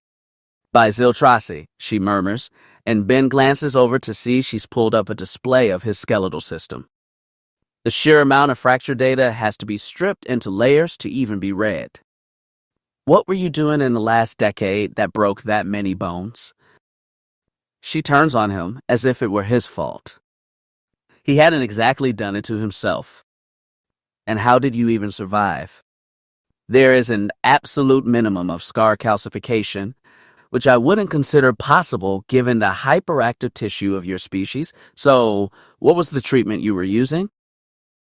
Something called Bacta, Ben says vaguely, figuring it can't hurt. It won't be a galactic export for years yet, but he knows that the system of origin has been producing it for eons. They just stopped exporting it a millennia ago, after the last Sith war nearly depleted their planetary resources to the brink of disaster. Nihila seems to grow more and more peevish as terrible results pile up over horrific scans, but Ben can only find himself amused. Every broken bone, after all, simply grew stronger. You are a sock drawer thrown in a trash compactor, she mutters irritably. Thank you, Ben replies, earning another peeved look. You need a dedicated healer, she then says, to which Ben replies no. I'm serious, Master Nasaid. She faces him fully, every inch of a healer knight. If you have any medical complication at all, we could kill you by sheer accident for simply being unfamiliar with the existing complications present in your system. Having your medical record will not be enough, particularly if you come in as a trauma case. You have 3 replacement organs, 2 of which I cannot identify the manufacturer of, a pair synthetic nerve clusters, unlike anything I've ever seen, and 1 artificial inner ear whose patent doesn't seem to exist. Your DNA and RNA structure is riddled with foreign packets, and there are trace elements of toxic compounds I can't even identify in your bloodstream and tissue samples. Dare I even ask about a potential psychological evaluation? Possibly therapy. Because whatever you have been through has no doubt made just as much of a mess inside your head as it has of your body. I will be declining to visit the mind healers, Healer Hila, Ben replies quietly. But perhaps I will concede to the prior request, given due consideration. She scoffs. You are the epitome of gracious surrender, Master Nasaid, she says unamused. Perhaps I should assign you to my Padawan. No doubt you'll eventually need such intervention. It can qualify as his healer's test.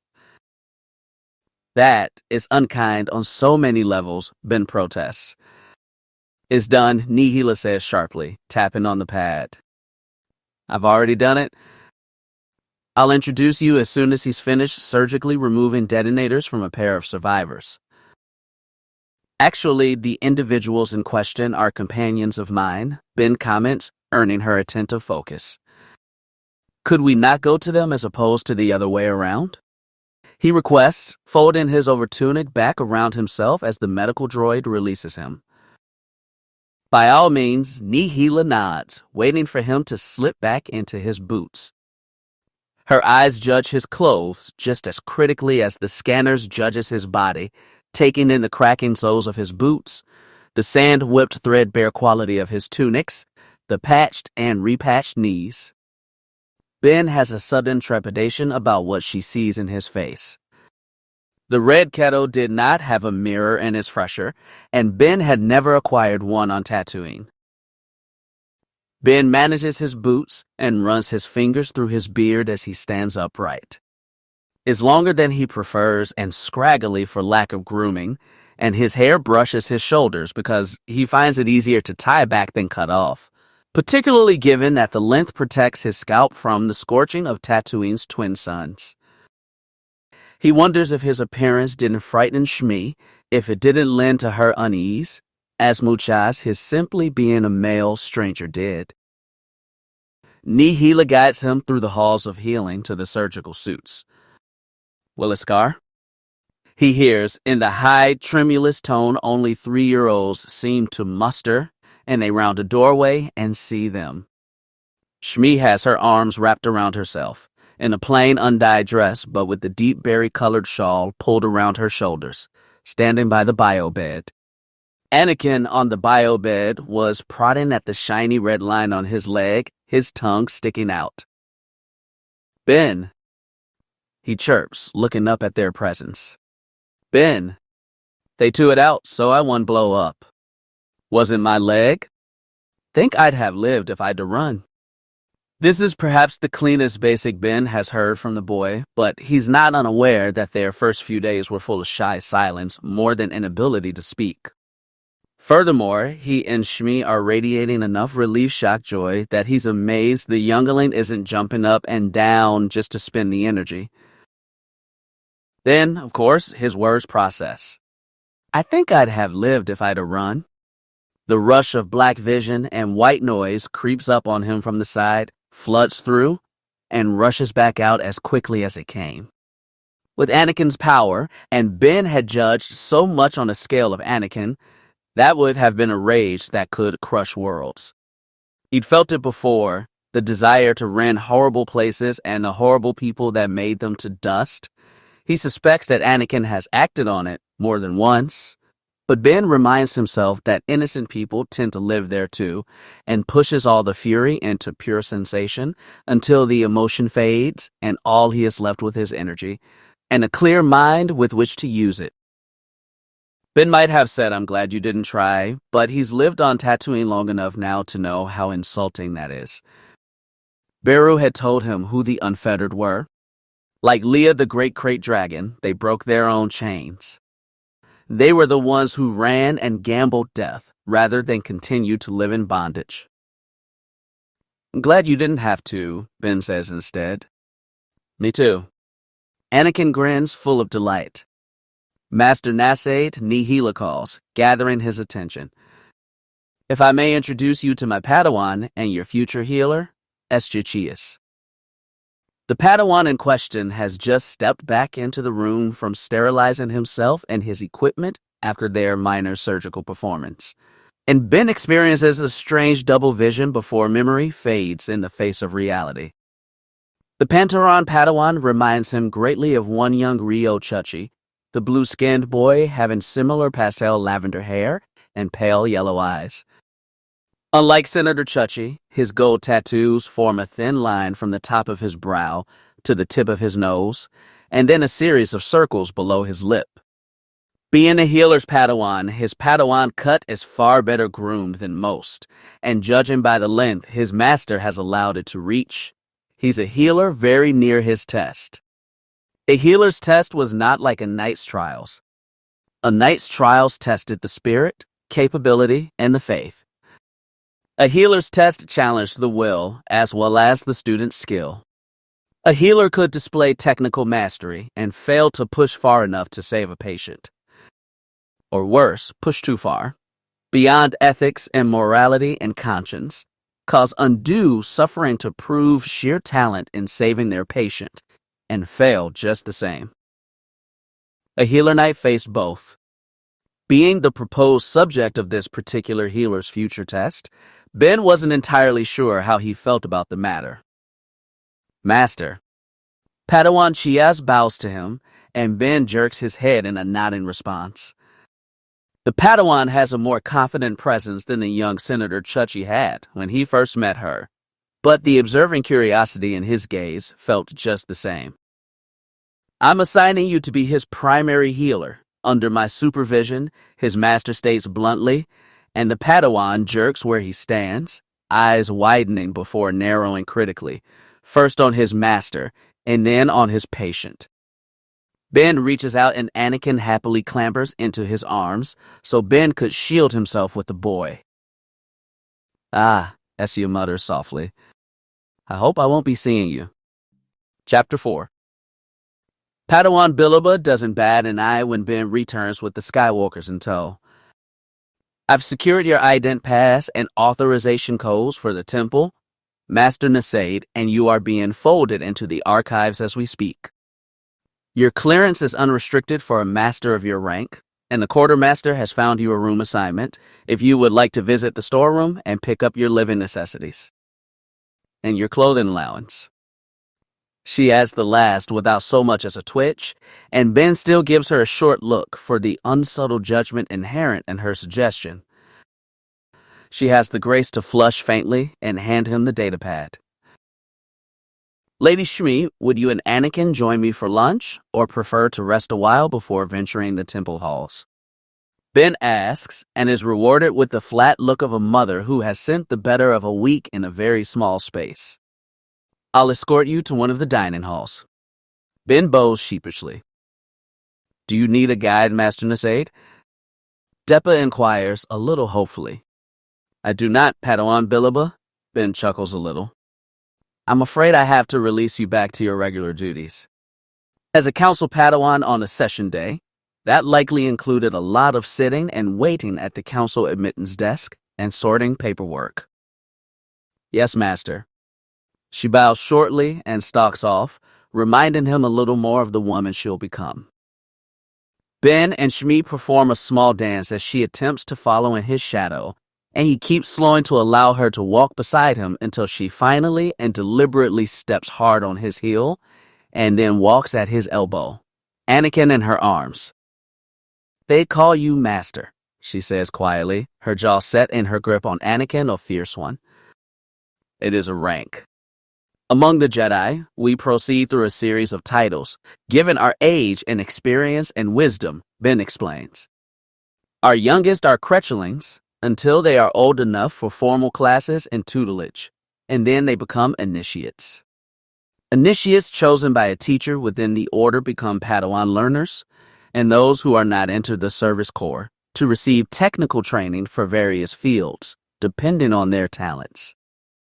We have a medical corps who work with our healers and develop medicines and treatments and provide aid for worlds in need of their skills, an agricultural corps who work on food development, farming techniques, crop enhancement, and similar ventures, an educational corps who provide traveling teachers and instructors galaxy-wide and often assist planets with assimilation into the Republic, and we have the exploratory corps, who make up many of the pilots and mechanics who assist the Jedi on our missions and help chart star systems and new hyperspace lanes. When a Padawan graduates, they become either a guardian, whose skills and talents lay in battle, a consular, whose skills lay in diplomacy and study of the Force, such as archivists or healers, or a sentinel, who follows a middle ground between the two and is often far more subtle. After training a Padawan of their own, or by making great contributions to their field or to the study of the Force, a Jedi achieves the title of Master in recognition of their wisdom, Ben explains slowly, giving her a chance to process as he speaks. It is not a title granted to measure one's authority over others, but one's skills and knowledge which do them credit. Shai is quiet for a long moment, letting her eyes follow along the light-filled corridors and along the tall, sweeping ceilings. "How do they know you are a master?" she asks aptly. "They have never met you." "They can feel it in the Force," Ben says. "There is a certain sense about Jedi who have attained mastery, a certain feel to their presence and connection to the Force that is either a sign they are a master or are ready to be. In this place, Shmi, the title master means one who has mastered themselves. But the young ones must cut their hair and do as instructed by their teacher and call them master above all others," Shmi says. "Is that not servitude?" Ben stops walking and turns to her. "Oh, Shmi, no." "Well, yes, but..." Ben steps aside, pulling himself out of the center of the corridor. She watches him with dark, sharp eyes. "Shmi, when I was 14, I left the Jedi Order. I had found a cause that conflicted with what my master had decided, and so I parted ways with him. There was a conflict on another world, and I had chosen to stay and help them fight while he left. When the conflict seemed over, the Jedi returned once more to help mediate the two sides through their fragile peace. There is more to this story, and it is sad, but in the end, when the Jedi were to leave again, I was asked if I would return to the Jedi Order, and I chose to. It was my choice." The young healer said the Jedi are brought to the temple as younglings, often too small to remember their own worlds. "Is it a choice when you know nothing else?" Shmi counters. "There are 1,000 ways to be enslaved." "Yes. It is not an easy choice, but it is still a choice," Ben assures her. "Any Jedi could set their lightsaber down and choose to walk away. Choose a different life, an easier life. Even the young, though their choices are more limited." "Why?" Ben sighs, gathering himself. "It is often a point of contention that the Jedi take younglings into the creche, but it is also a misrepresentation to say we take them. Shmi, you have hemmed in Anakin's abilities his entire life, and part of it is that you are his mother, and part of it is that you also have power. Imagine if you could not." Shmi frowns, shifting uneasily. "There are some races who are all born Force-sensitive, and so for them to raise their children to control their abilities is an easy task. But there are others, many others, for whom raising a Force-sensitive child is beyond their capability. When they are very young, those with the potential for great power can pull small things across the room and flood a house with their emotions.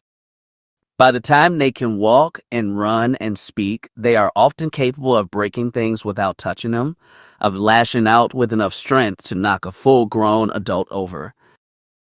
By the time a child is 6 or 7, they can tear a roof down with the strength of an unchecked temper, if they're strong enough, or tear through the natural mental state of weaker-minded person, such as a fellow child, and do them serious harm.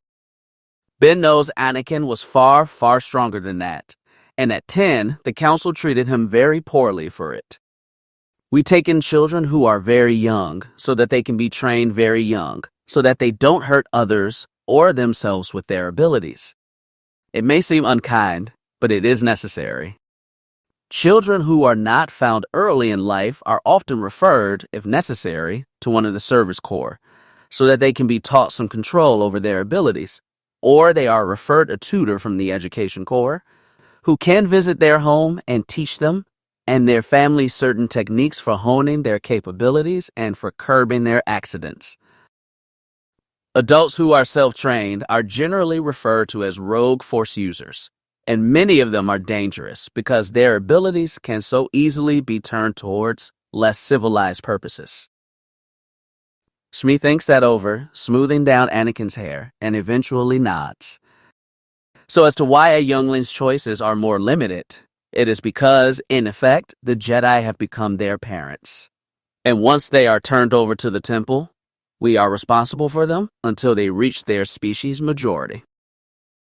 It is why children who do not become Padawans are instead assigned to a service corps to be taught valuable trade skills and to continue to hone their abilities in ways that can be used in the day-to-day environment, encouraging plants to grow, enhancing the reflexes of a pilot, improving the cognitive abilities of teachers and researchers, and other such trades. This way, when they reach their majority, they have a solid education and marketable skills with which they may choose to do however they please for the rest of their lives, be it to continue the work of the Corps, or to go out into the galaxy and try their luck. Why not return to their families? Shri asks. Some do. Their families can claim them from the Corps if they wish to, Ben replies. And some families don't want them back. Ben's family hadn't even left him with their names when they gave him up. He hadn't even been 6 months old. And it isn't a decision their families make quickly. Jedi on search will make note of younglings' force capabilities often while they are still infants, and discuss their potential futures with their parents, who will then have some years to decide. Very rarely is a child found and taken abruptly, and often the case is because the parents are aware of the Jedi practice and intended to hand them over, or because the parents are too willing to part with a child who can do things beyond their comprehension once the option is laid before them. But their families can't know them once they've given them up. Shmi asks, sounding small and defeated, and Ben suddenly realizes why this interrogation has taken place. She knows, perhaps better than he can realize, that Anakin is powerful, and that the Jedi Temple may be the best place for him. Why else, after all, must she think Ben brought them here? Some masters would discourage it. Some would discourage it strongly, but it is not forbidden. Families may visit their child at the temple, or pass along communications if they desire, but it often a strain on both parties. Jedi live a very different life, Ben explains, and it makes the lessons on attachment difficult. Shmi gives him a questioning look, and he asks her to question him on the code another time. She agrees, and Ben sighs in relief before finally managing to get them all to a dining hall. Factily. The Star Room is a quaint little name for the 4 levels in the South Tower, over which the quartermaster, a legion of maintenance droids, and a small workforce of Coruscanti employees preside. Containing the collective odds and ends possessions that have come to the temple as gifts, surplus, donations, or through the hands of Jedi who tend to acquire random detritus and possessions throughout the course of their missions. This includes everything from blankets to exotic art pieces to aquatic snapping slugs. Qui-Gon, Ben remembers less than fondly, had a knack for acquiring living things over the course of his apprenticeship. Typically things that bit or chewed through Ben's possessions, or gave birth in Ben's bed, or which Ben turned out to be allergic to. Yoda has solemnly sworn that Qui-Gon had not known the fern he'd given Ben was poisonous, and that his master had not been trying to dispose of him, but Ben had never trusted anything Qui-Gon picked up ever again. Master Nasade, I'll tell you 3 more times if I have to. Padawan, Balaba did not requisition for an additional set of living quarters.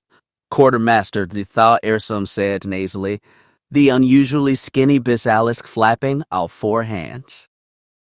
I can only do so many things at once. Are we not staying with you?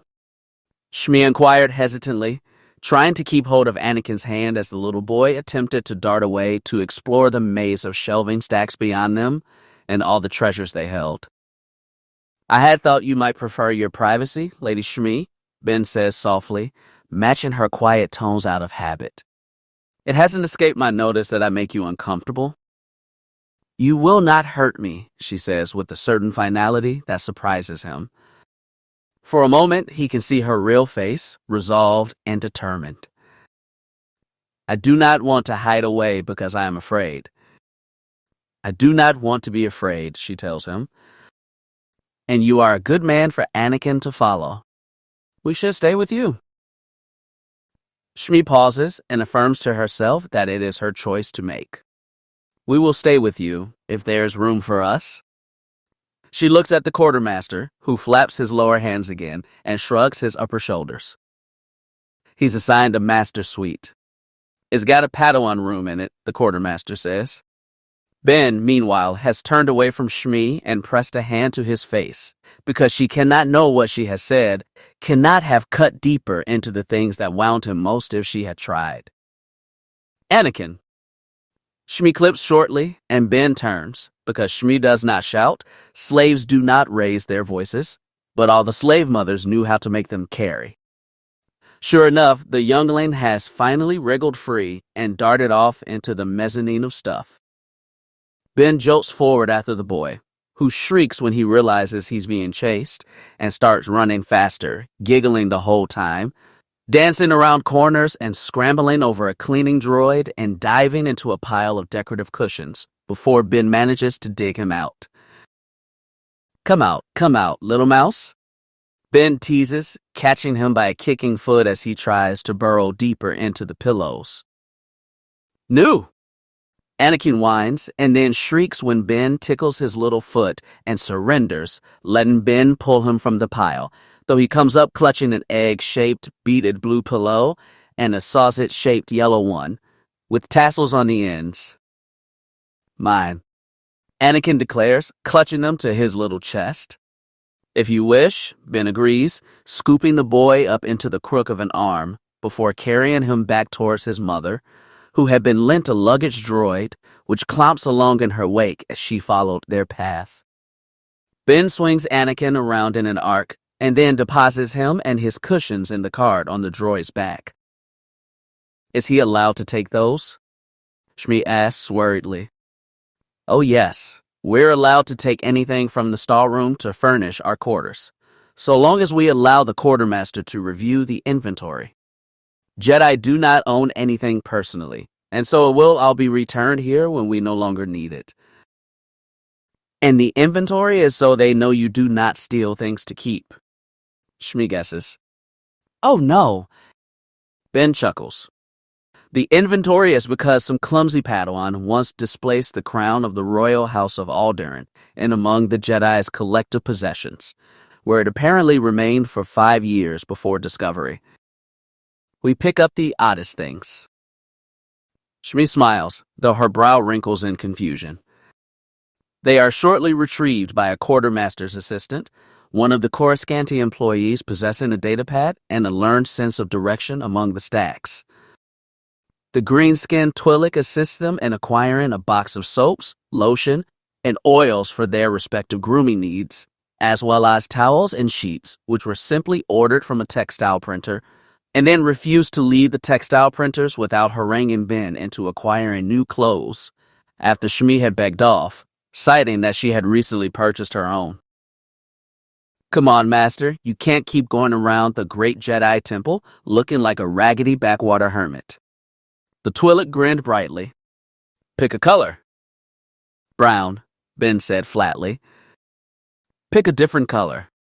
The Twi'lek tries again, gesturing to the chromatic display on the printer. Shmi's hand flashes out and she taps to up before retracting her hand just as quickly. The Twi'lek eyes her sourly. "You couldn't have gotten him a little further from brown and beige." He whines. Ben stares at the two shades. Soft orange and low red, the two colors of the open circle fleet. Ben's war command held together by him and Anakin. "Those will do," Ben says quietly. The Twi'lek grumbles, but accedes to the look on Ben's face and waves a scanner arm in Ben's general vicinity to take his measurements. Choose 2. Boots and soft-soled slippers, Ben replies, out of habit. It'll take a bit longer for the clothes. You want to look around for more comfort items? You all still need kitchenware, and you really should pick out a few blankets. The Twi'lek, who has not offered his name, suggests, and Ben follows because Shmi does. They let Anakin pick their plates, bowls, and cups, and so end up with each one being a mismatched piece in various bright colors. But it makes the youngling happy. Ben peruses the storeroom's collection of tea kettles long enough that Shmi gets impatient and finally chooses a bulbous silver one engraved with flowers that remind him of Naboo. Regardless of how it all came to an end, Ben does have fond memories of Padme Naberrie, and chief among them was her uncanny ability to always have a cup of a new exotic tea for him to try. Shmi, on the other hand, takes a long time running her fingers over blanket seams, each of them treated with an odd reverence, which puzzles Ben until he realizes that she can feel the echoes of those who held them before her. Younglings and elders and knights and masters. The comfort of the echoes of their force held within the fabric was one of the reasons blankets were not merely recycled new. To the Jedi, new things had a dullness to them, a lack of presence, which could be disquieting. She chooses a large, thickly padded quilt of dark green, blue, and plum colors, and a lighter, knit blanket of soft white and golden yellow. Ben finds himself drawn to one that is 1,000 shades of gray between white and black and nearly shimmers to look at. It is also, he notes contentedly, a sheer indulgence to the touch. The Twi'lek tries to convince them to peruse the art, but Ben begs off on that because they have yet to even see their new quarters, and instead they get lead into furniture acquisition. Shmi immediately looks doubtful. They'll be delivered by the droids, the Twi'lek reassures her, catching the look. Anakin happily climbs on and over a variety of chairs, from massive hunks of coral to slippery, impossible curves of Felucian wicker to squat, blocky constructions.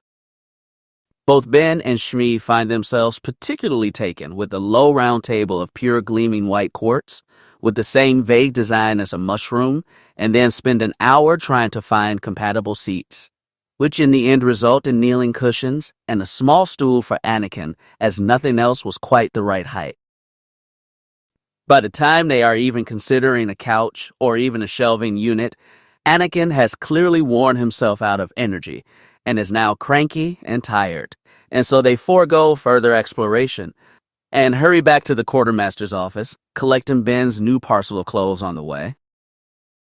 Finding their new set of quarters proves almost as difficult as finding their way through the stacks, and Anakin is crying quietly because he's tired and he doesn't want to be tired. Ben apologizes profusely, but Shmi just sighs. Ben has to re-enter his new authorization codes 4 times before he gets them right, and they stumble into their quarters with relief. Ben's relief is short-lived, however, by the sudden and overwhelming appearance of plants. "Oh no," he mutters. Delicately tendriled, pale gray, pink-spotted, bioluminescent vines creep out of a box frame around the window, over the walls, and across the ceiling, occasionally dotted with sprays of white, bulb-like flowers. In every open corner, a silver-barked, white-leaf tree grows at perfect angles, surrounded by smaller square pots, bursting with red and purple ferns. "It's beautiful," Shmi whispers, and Ben realizes that he has just utterly and completely lost any chance he had of removing them. Chapter 5. Ben is dismayed to discover that the Twi'lek quartermaster's assistant had done more than force him into more vibrant colors. Not a one of his shirts is done in plain solid shades, and while Ben has often admired the delicate patterns and vibrant details which adorned those few senators he would call friends, he has never wanted to emulate their example. The high-collared shirt he finally conceded to had a sweeping, swirling pattern of soft reds and oranges, which reminded him of the storms on Tatooine, and otherwise did an excellent job of making him uncomfortable in their vibrancy. Anakin may have been fond of Nubian maroons and purples as a knight, but at least he had settled for muted, solid colors. Ben's neck and shirt sleeves, on the other hand, were made all the more vibrant by his pale cream overtunic, and he forewent a robe entirely because his options were displeasing. By the time he had painstakingly arranged the folds of his tunic and tabards and belts, Ben had been procrastinating his own reflection for at least half an hour and finally drags himself towards the fresher, absently noting Shmi's presence in the small kitchen as he passed. The image he had so feared was not there at all. He did not see a general, a failed master. The man in his reflection was old, far older than he ought to have been, face half hidden by unkempt beard and snarled hair, bleached of color by the unforgiving rays of Tatooine suns, his skin sand-strafed and wind-beaten, exaggerating the lines of his face. Only the blue of his eyes remained the same, edged with gray and flecked with green. The man in his reflections merely looked tired and defeated. Ben sighed and rummaged through the crate of toiletries they collected, pleased when he did come up with a set of sonic trimmers and a comb.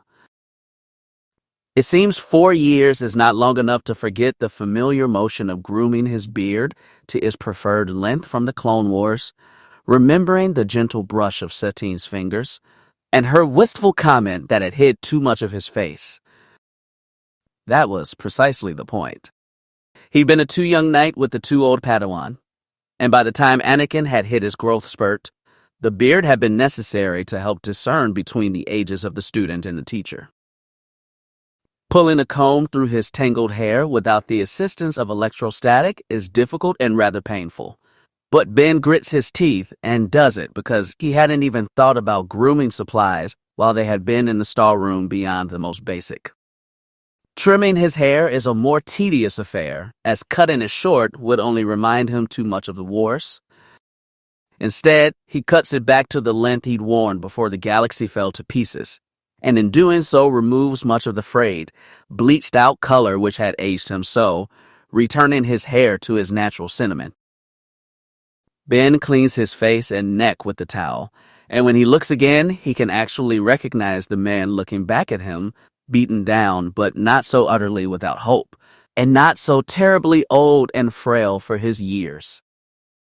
The edges of his face are sharper than he recalls, as Tatooine and apathy has stripped him of weight he could probably not have afforded to lose, and his skin is darker for having had his battles with desert suns. He does not look quite like Obi-Wan Kenobi, and the name Ben fits this face more easily. It will do, he decides, and braves their plant-infested quarters once more. That there are miniature sconces of flower and moss adorning the trim edges of the mirror has not escaped his notice. Ben jerks, startling at the high-pitched shout, assaulting him immediately upon his exit from the fresher, and he looks down to find Anakin with his face upturned, trailing his yellow and white blanket like a shroud. "Anakin," Ben replies, willing his heart to stop hammering and his grip on the doorway to unclench. Amu made tea, the youngling mulishly reports, and then lifts his arms in and up. Gesture. Despite his improving basic, the boy seems fixed in his refusal to trade Amu for Mom. "Ah," Ben says, stooping to lift the boy. "Thank you for telling me." Even if he has scared the daylights out of the former High General. Shmi startles badly when Ben enters the kitchen, and it is Ben's instinctive reaction when the tea tray in her hands jerks and flings its contents to flash out a hand and make it stop. Cups, saucers, the pot, and the overturned milk all remain midair, held in place with the force, and Shmi calmly pulls them back into order on her tray, apparently unaffected by scooping the milk out of the air and back into its proper vessel. Ben lets his grip on the force fade away, and Shmi looks him straight in the face, studying his features, now that they are revealed to her. Slowly, she relaxes, offers him a nod, and leads the way into the sitting room, settling herself down at the low stone table that fits perfectly into the curved, pale planted space. She lets him swallow his first sip of tea before she asks him to explain what he meant the day before about attachments. The Jedi believe that attachments lead to fear, and fear leads to anger, and anger leads to the dark side, and so forbids them in order to protect ourselves from the temptation. But the true lesson one must learn, and that we are so poor at teaching, is that attachments themselves are not wrong. It is okay to care. It is even okay to love. Where we fail is when we care so much, love so much, that we cannot let those attachments go. He holds up a hand, forestalling her protest. I do not mean let go as in to stop feeling them, to stop having them, but in the ability one has to do their sworn duty above all else. As a Jedi Knight, we take vows that swear our allegiance first and foremost to the galaxy itself, and no other may come first. Not a family, not a lover, not a friend. If we are called, we must go. Shmi's expression gives nothing away, as she sips her tea and Ben savors his. A Jedi is a Jedi, first and foremost, and only. For a Jedi to divide his attention between the will of the Force and the will of others is to invite disaster. Furthermore, Ben hesitates, letting regret wash over him and pass. Love is a powerful force, but if we choose to love one, above all others, the things we would do for them, with our power, could be so devastating. What parent would not kill for their child? And how easy would it be when all you have to do is raise a hand and focus and snuff out their life with the Force? Who would not steal to feed their people, and who could stop a thief who can hold you powerless to move against them? And what of war? When one individual can level battlefields, if they don't care who dies as consequence. We could so easily be monsters, Shmi Skywalker, Ben admits wearily.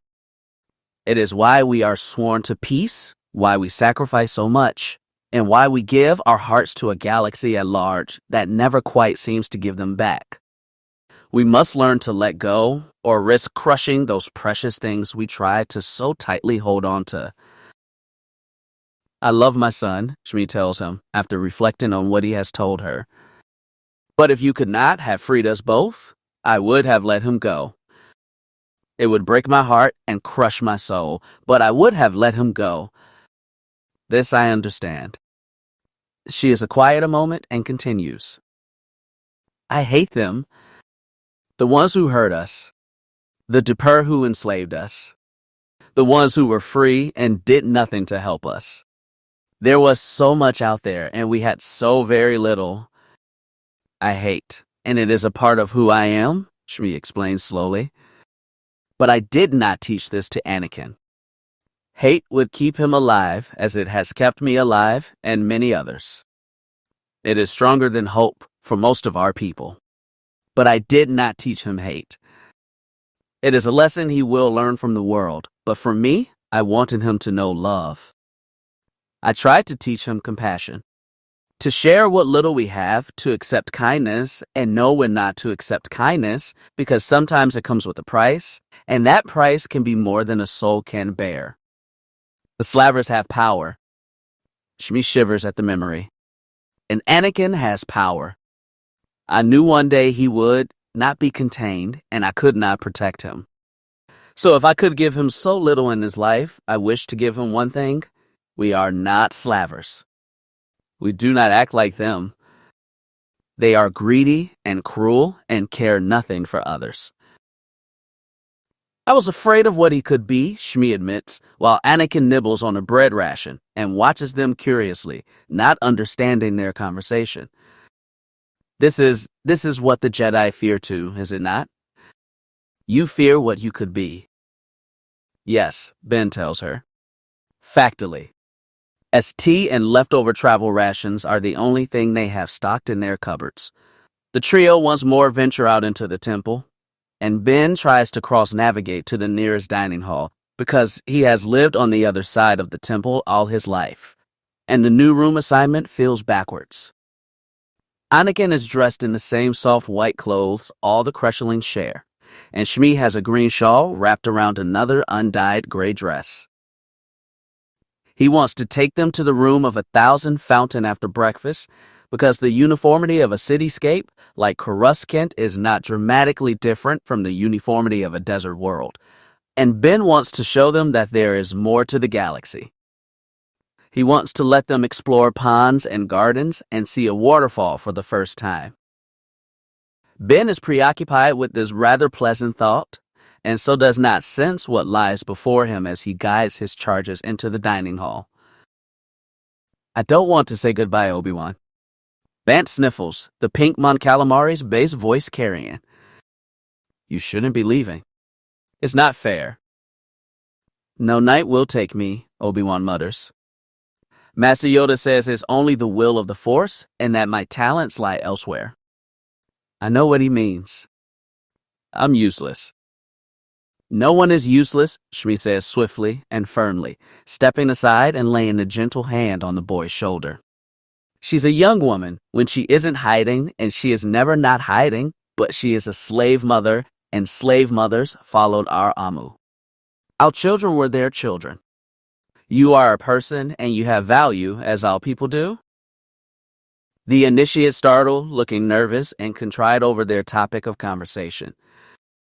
Sorry, Obi-Wan mutters, looking down. I didn't mean it, he lies, and Ben knows he lies. At almost 13, Obi-Wan Kenobi is small for his age, with a thick mop of deep red hair and vivid ocean eyes that seem slightly too large for his wan face. His emotions are kept off his face, but anger and despair waft off the boy. The masters had believed it meant him close to the dark side, and failed to understand that those emotions did not lash out, but turned in that Obi-Wan would destroy himself before he turned against anyone else. You are being sent away? Shmi asks in her lilting voice, with an accent no temple initiate has ever heard. Yes, ma'am. Obi-Wan nods miserably. There is no one to teach me. Shmi looks incredulous, her dark, sharp gaze casting around to the many Jedi in the room, masters and knights steadily dotted in among the Padawans and initiates. A knight or master may only raise one Padawan learner at a time, Ben explains, still disconcerted by watching his younger self, and remembering unfondly the time he hallucinated an out-of-body experience. Her brows draw in, and she give him an inscrutable but judging look before she nods, quick as a bird turning in flight. You have no student, she points out, and Obi-Wan looks up through his lashes, although too spurned by prior experience to truly be hopeful. Obi-Wan is a good initiate. He tries really hard. Bant chimes in, and he's really kind. Reefed adds from her left, where he's been hiding from the adults in her shadow. Do or do not, Obi-Wan mutters bitterly. There is no try. Shmi tilts her head oddly. There is no want. There is no need, she says. There is only what must be. Ben gapes at her, as do the initiates. It is a slave's lesson, but in terms of the Force, it is a much clearer path towards understanding than Yoda's adage. Slow realization dawns on Obi-Wan's skeptical face, and he bows his head in gratitude for the lesson. Initiates, have you had your breakfast? Obi-Wan didn't want to eat, Bant replies, and then flushes deeply for having blurted that out. She shoots her friend a guilty look. Loss of appetite in unpleasant circumstances is not uncommon, Ben explains rationally. But it can be unhealthy. Once we've all collected our trays, would you mind terribly if Lady Skywalker, her son, and I joined you at your table? The gaggle of initiates nods eagerly, except for Obi-Wan, who eyes him suspiciously. Ben offers him a bland smile, is rewarded with a scowl that is all too familiar. The youngling darts off after his friends, while Ben and Shmi follow more sedately. Why can a knight not teach more than one Padawan? Shmi inquires. It is believed that multiple students deny each other the master's undivided attention, and that their nurturing suffers for it. As single parents always give, all effort to only children, and mothers never can raise properly two or more. Shmi inquires wryly, before cringing, and then smoothing her own cringe away, reminding herself that she is safe here. I'm not saying I completely agree, but there is also a matter of danger, more so than of neglect.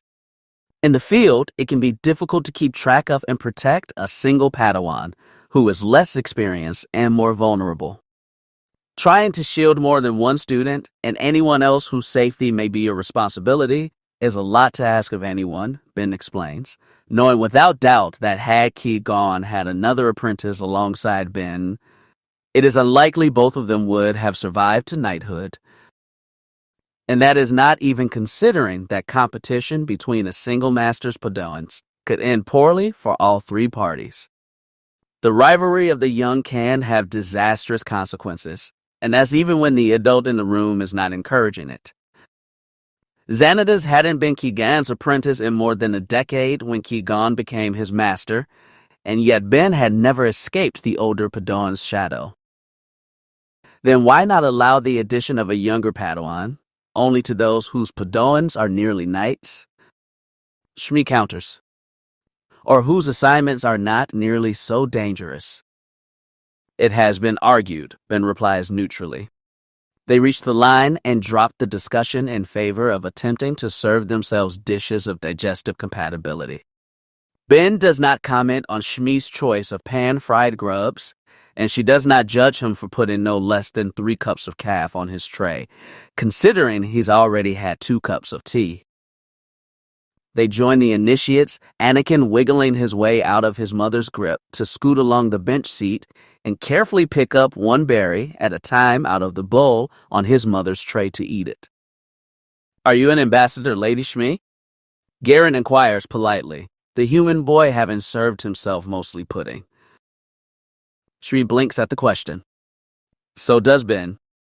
I am not, Shmi replies eventually, reefed watching in horrified fascination as she delicately picks up a grub with her chopsticks and pops it in her mouth, a small snap occurring when she bites down that makes the Dracelian boy turn a little green.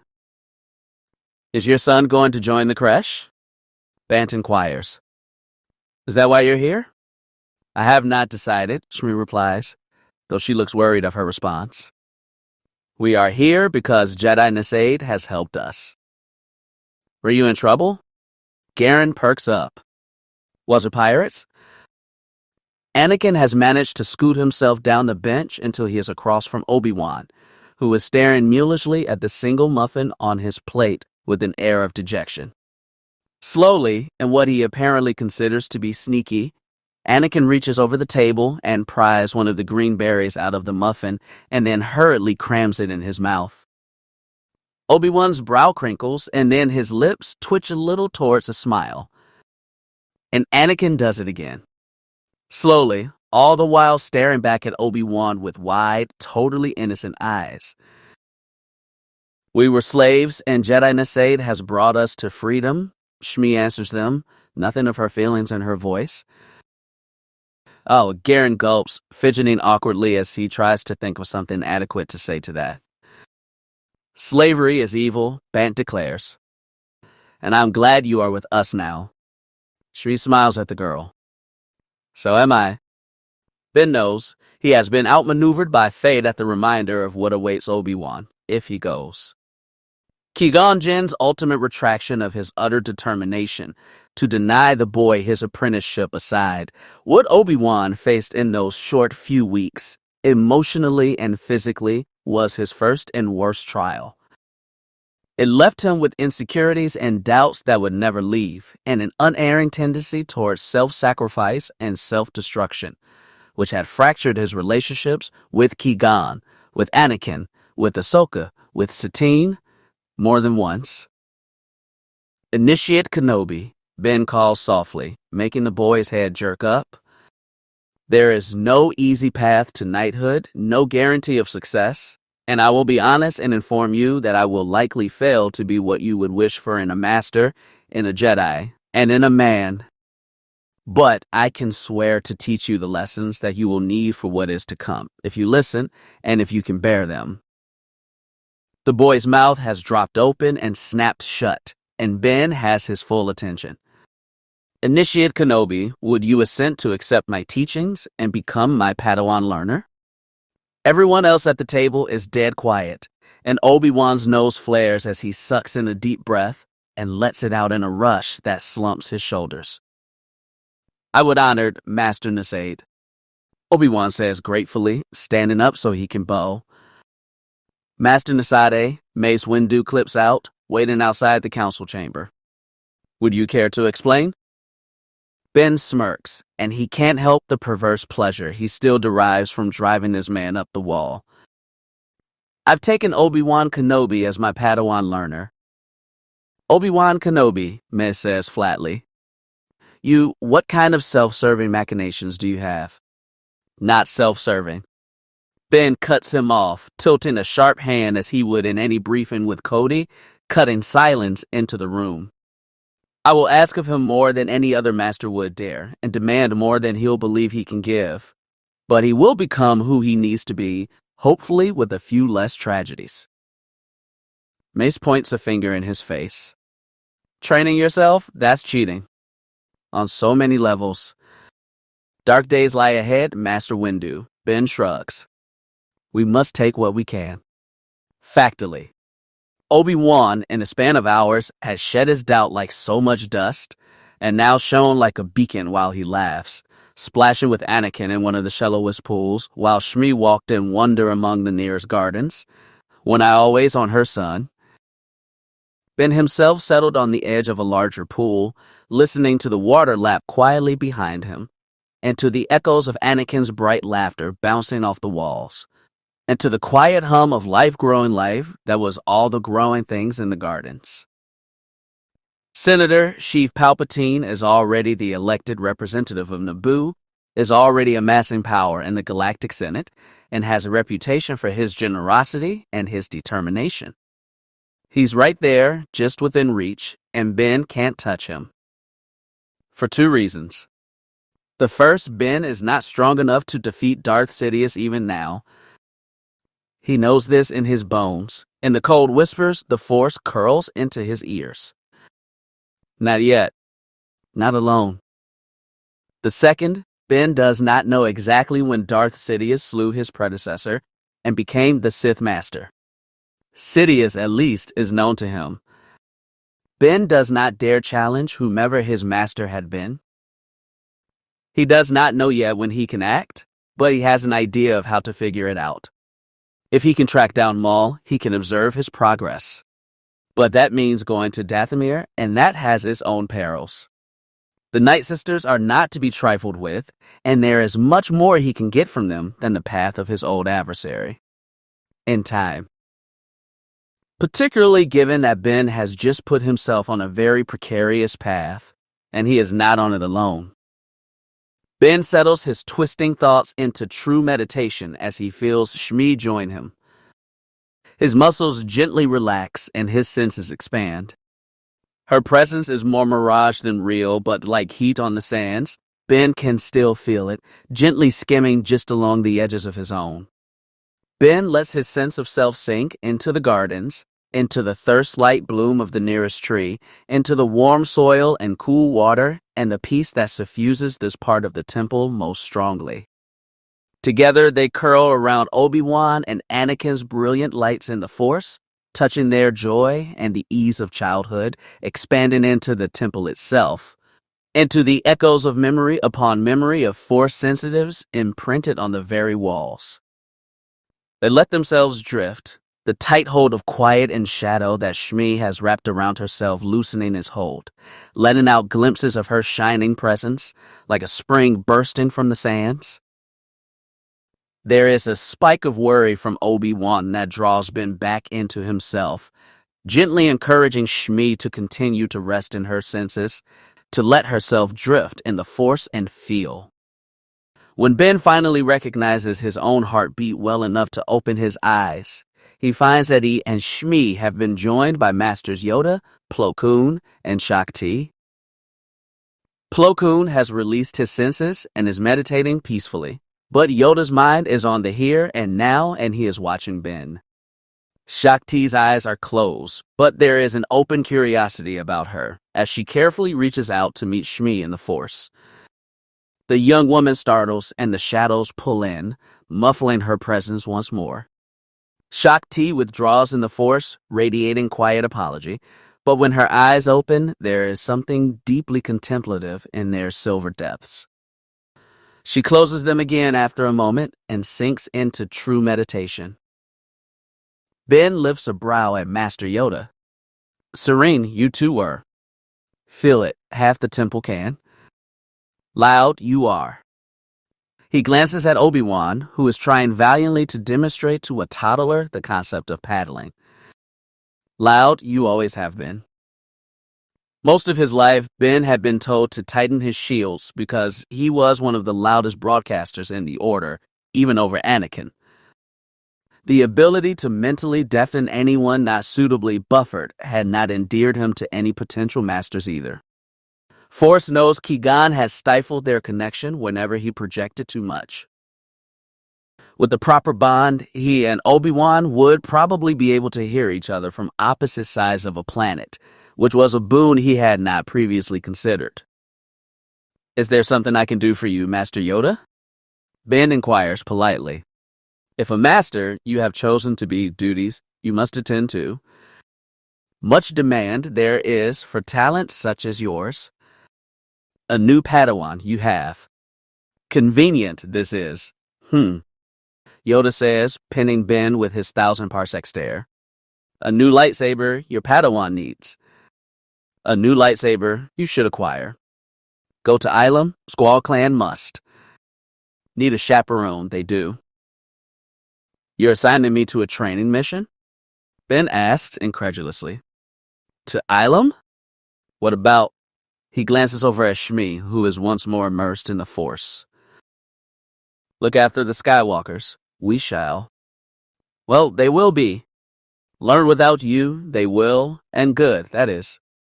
Grow, they can, if let them, you do, Yoda says, not unkindly, for all that it chafes. Yoda and Ben still stare each other down for a minute more, before the time-displaced master accedes to the request, though he does shoot a wondering glance at Plo Koon and Shakti, wondering what their purpose here was. Offer to accompany you, Master T has. A Padawan she feels she must find, Yoda explains, though Ben frowns lightly. Insofar as he recalls, Shakti claimed her next Padawan, while Ben was on his year-long mission to protect the Duchess of Mandalore 3 years ahead. By the time of the Clone Wars, Master T was considered one of the greatest training masters the Order had ever seen. It was why they chose her to oversee the training of the clones on Kamino. And curious, Master Plo was. Good. Meditation is, and welcome, he was. Ben nods his assent, and Yoda closes his eyes, slipping into meditation. Ben follows. Factily. Squall Clan is 14 members strong, most of them aquatic, semi-aquatic, or amphibious species, ranging from the youngest at 8 standard to the oldest at 12 standard, or their species equivalent. They are, to a number, eager to crowd and question Ben and Shakti, excitable in the presence of Jedi who are not their Kretchmaster. To a number, they also move around Obi-Wan as if there is a barrier that separates them, and the boy seems uncomfortable in their presence, and by their probing stares and even more probing questions, chief among them being, I thought you were being sent away. Why did Master Nasade choose you to be his Padawan? Given that Squall Clan knows that their every present member will be a Padawan or a healer, even if formal training has not yet begun, his last-minute redirection is out of the ordinary. Younglings, Ben calls for their attention, again. Initiates, an amused Shakti corrects, clapping her hands together once, and successfully gaining their attention. We would like for all of you to select your bunks, please, and then proceed to the comm station. While we're in hyperspace, you may make study of the passing star systems. Find something interesting to share with us all after dinner. Yes, Master T. They chorused back, and Obi-Wan hovered under Ben's elbow, looking up at his master with wide eyes. Me too, he asks quietly. Are you an initiate? Ben asks. Is that a trick question? Obi-Wan retorts quickly, and Ben snorts, reaching out to tug the small braid behind the boy's ear. No, Padawan mine, it wasn't. He glances at the bustling, busy Squall clan and lowers his voice, opening his shields and prodding at the faint, fledgling bond between them. He thought it would be easier or stronger, given that he and Obi-Wan were, but it was proving just as tenuous to connect with him as it had been with Anakin. It's mostly a distraction to keep them occupied, he whispers. Obi-Wan quashes an inappropriate smile and nods. You and I are going to meditate, Padawan, Ben says, well aware of the disappointment that declaration inspires. And work on your mental shielding. Am I too loud? Obi-Wan asks uncertainly. I know I project too much, everyone tells me. It's not that, Padawan. I'm less concerned with quieting your mind than I am with teaching you how to protect it. Ben says, knowing he should use the boy's name and struggling with the dissonance of doing so. Obi-Wan blinks. Protect it from what? From whom, Padawan, Ben says, and explains no further. Factily. That was an intense first lesson for your student. Shakti speaks softly, as even whispers echo in the ice chambers. The Temple of Ilum is beautiful but cold, even glittering with shining sunlight. Together, they watch the door slowly freeze, feeling the 15 small, bright Force sensitives wander the catacombs beyond. Most masters wait until familiarity has been established through lightsaber training and simple meditation, before diving into the deep end of the Force. It is not quite a rebuke. I know, Ben replies simply.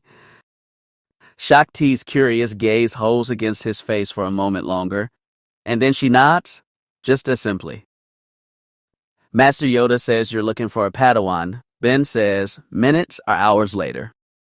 There was one in the creche whom I believed would be my future Padawan, though I could not claim him for another 3 years. But recently, something has changed. In the boy? Ben inquires, curious. And myself, Shakti replies. I cannot see shatter points as Master Windu does, but I have felt as if I face a great choice, as if I am just about to step forward where the path diverges, and yet I cannot see what those choices are. Would you like my help? Ben inquires. I am not a renowned seer, but I do have a talent for prescience that has become more pronounced of late, he says with an utterly straight face in spite of the irony. Shakti lifts a fine brow. You want to meditate? Here? On Ilum? It was not generally encouraged to throw oneself into the Force when on a planet rife with focusing crystals. You may not get yourself back. If you want clarity, then yes. Here, on Ilum, Ben replies. Shakti is quiet for long minutes and then nods. Yes, all right. She was always brave. Ben settles himself down, sweeping his robes, thankfully borrowed from the ship for the weather and therefore a neutral blue, underneath himself as Shakti did the same.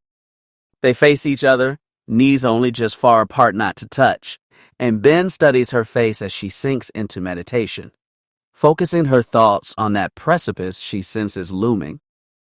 When she seems ready, Ben reaches forward and takes her hands in hers.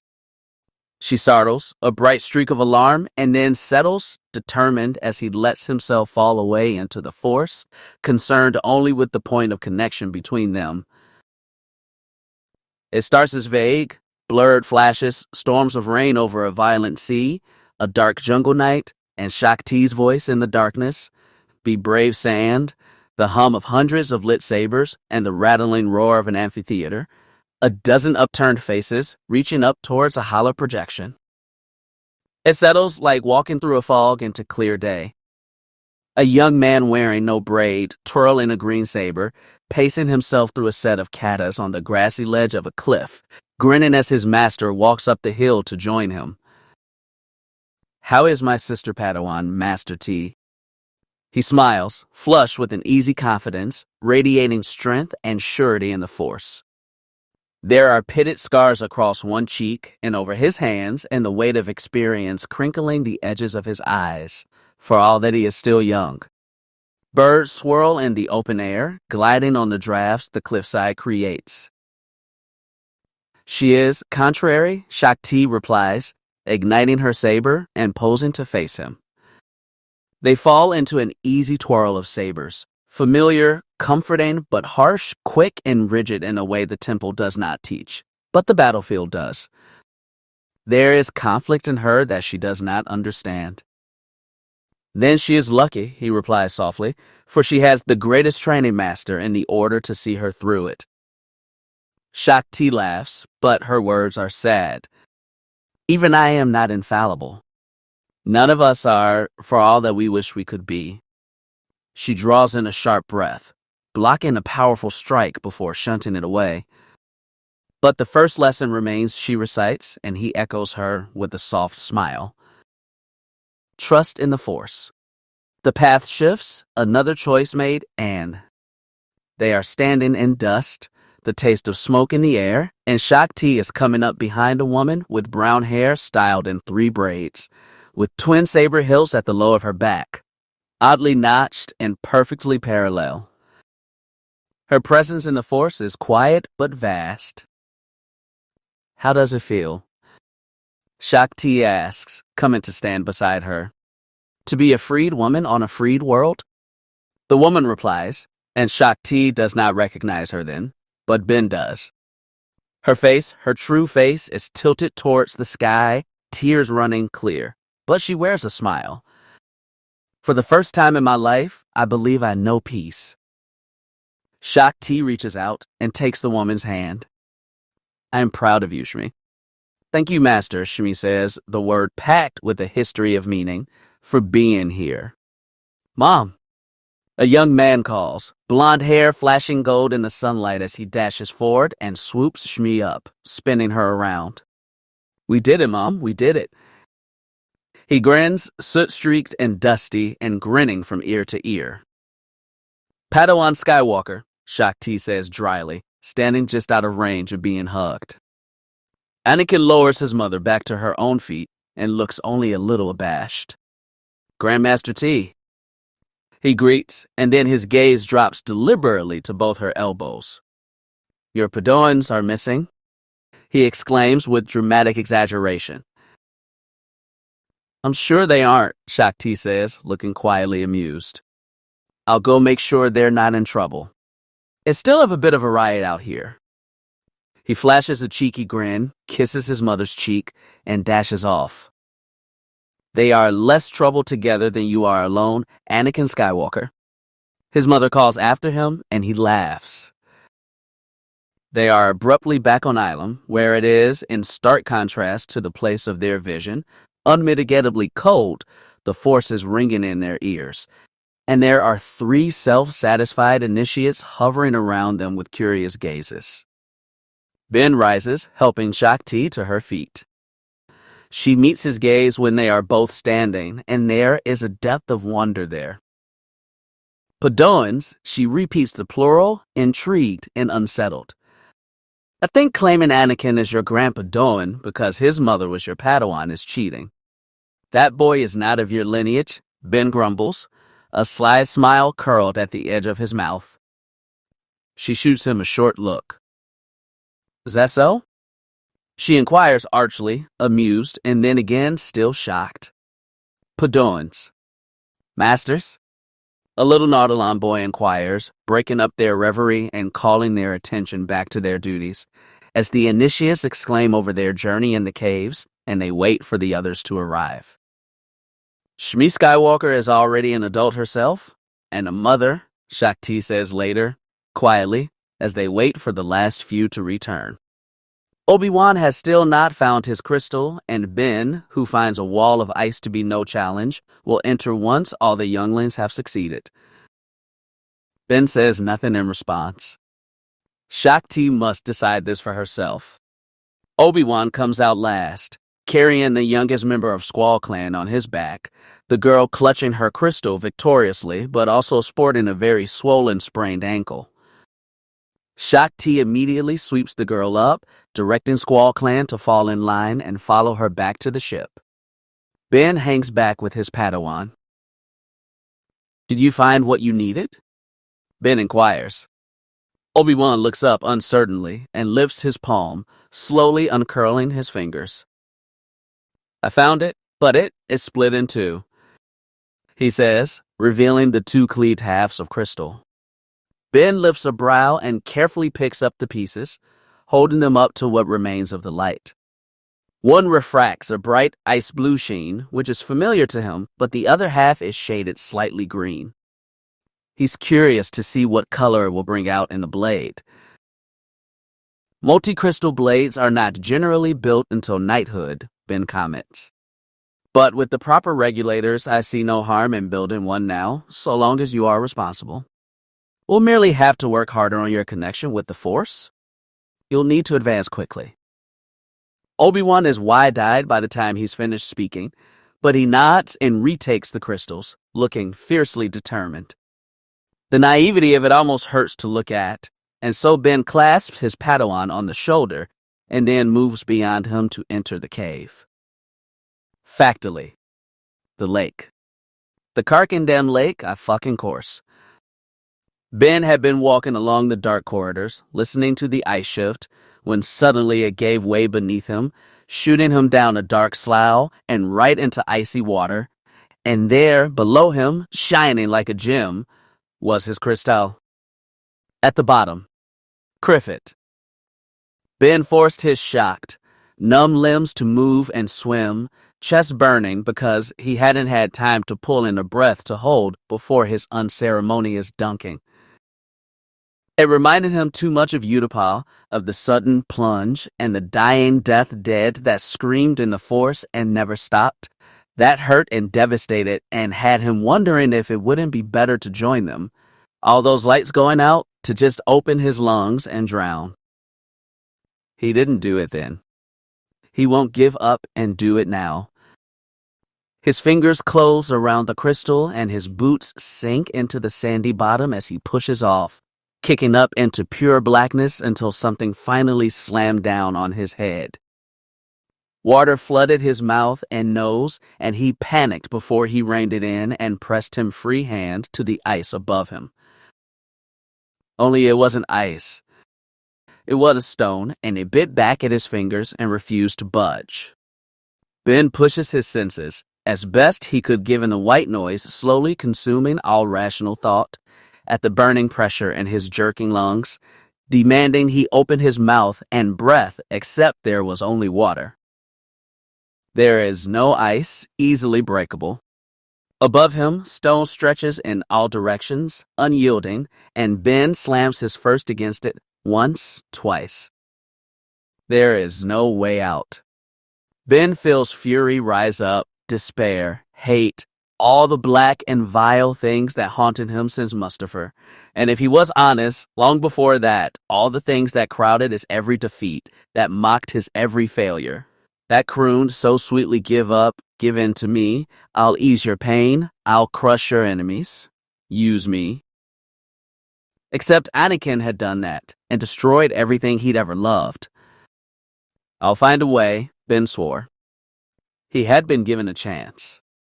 It had not promised to be easy or straightforward, but it was a chance.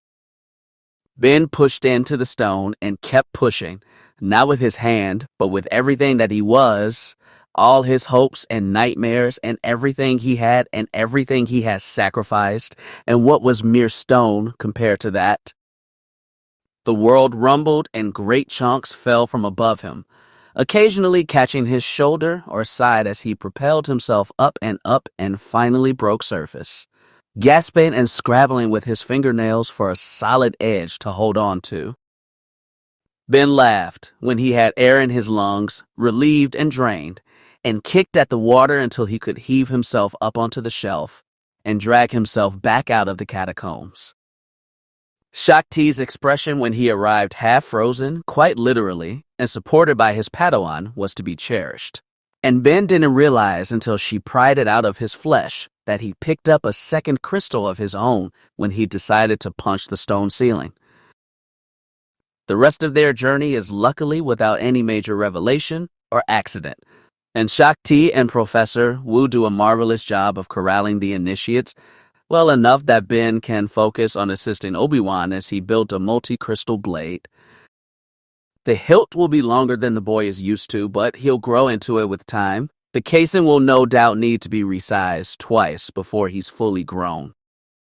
His components are not what they would have been in another life, less silver piping, and more black Beskar, which is a choice he can't yet know the meaning of. Ben's own hilt comes together as an asymmetric ivory and gold affair, more organic in shape than industrial, and whose appearance he finds puzzling, for all it fits in his hand as naturally as the staff he used to walk the deserts. Obi-Wan's hilt is a stark black and white, which the boy frowns at the entire time Ben is working on his own saber, waiting so that they can light them together. "Are you ready?" Ben inquires. "It's not what I thought," Obi-Wan mutters, shoulders hunched. "Does it feel right?" Ben asks thoughtfully. Obi-Wan twists his lip, but nods. "Yes, but it doesn't look like that. Doesn't it look to..." Obi-Wan sighs, frustrated. "It is a reminder," Ben says, "that there is balance in all things Obi-Wan. Both light and dark, and neither can exist without the other." "But isn't that wrong?" Obi-Wan questions. "We're taught that darkness needs to be eradicated, and that's an evil and we. Where is the balance in that, Obi-Wan? Darkness is half of life, as sadness is half of joy," Ben says gently. "To deny it is ignorance, not wisdom. Our duty is not to eradicate darkness, Padawan, but to fight true evil, to push back against cruelty and violence and injustice." Obi-Wan finally quiets, thinking for a long moment, and then carefully picks up his saber, eyeing it curiously, the lesson still turning over in his mind. They ignite their blades with the twin snap hiss, and both are equally surprised at the results. Obi-Wan's split crystal has produced a rich cyan blade, the line clean and pure between green and blue as he moves through a basic kata. Ben's blade has appeared as a shimmering and brilliant copper, which quickly caught the attention of the initiates as they oohed and ahed. "I've never seen a lightsaber that color." Several of them murmured, "Odd." Most Jedi, it was true, had either a blue or green blade. But what was also true was that most Jedi never moved beyond their first crystal, even when they added a second or third later in life. That first crystal, however, was attuned to the force of the child in question, and children, particularly those of the Jedi Temple, were uncomplicated souls. They had no great experience yet to shape them, to change their connection with the Force from its original state. Even most knights would not find that color to be different, but if they tried again after mastery, Ben thinks the results would be very changed. Mace Windu's first saber had been green and his second blue. It was the addition of a second stone to that saber which has shifted pale blue to shining purple. Ahsoka Tano's second blade had been a summer yellow to match the verdant green of her first, and to temper it. She'd been a senior Padawan then, and faced more trials in 2 years of war than most Jedi faced in a lifetime. Her loss still eats at him, because he knew she would have been one of the greatest knights the Order had ever seen.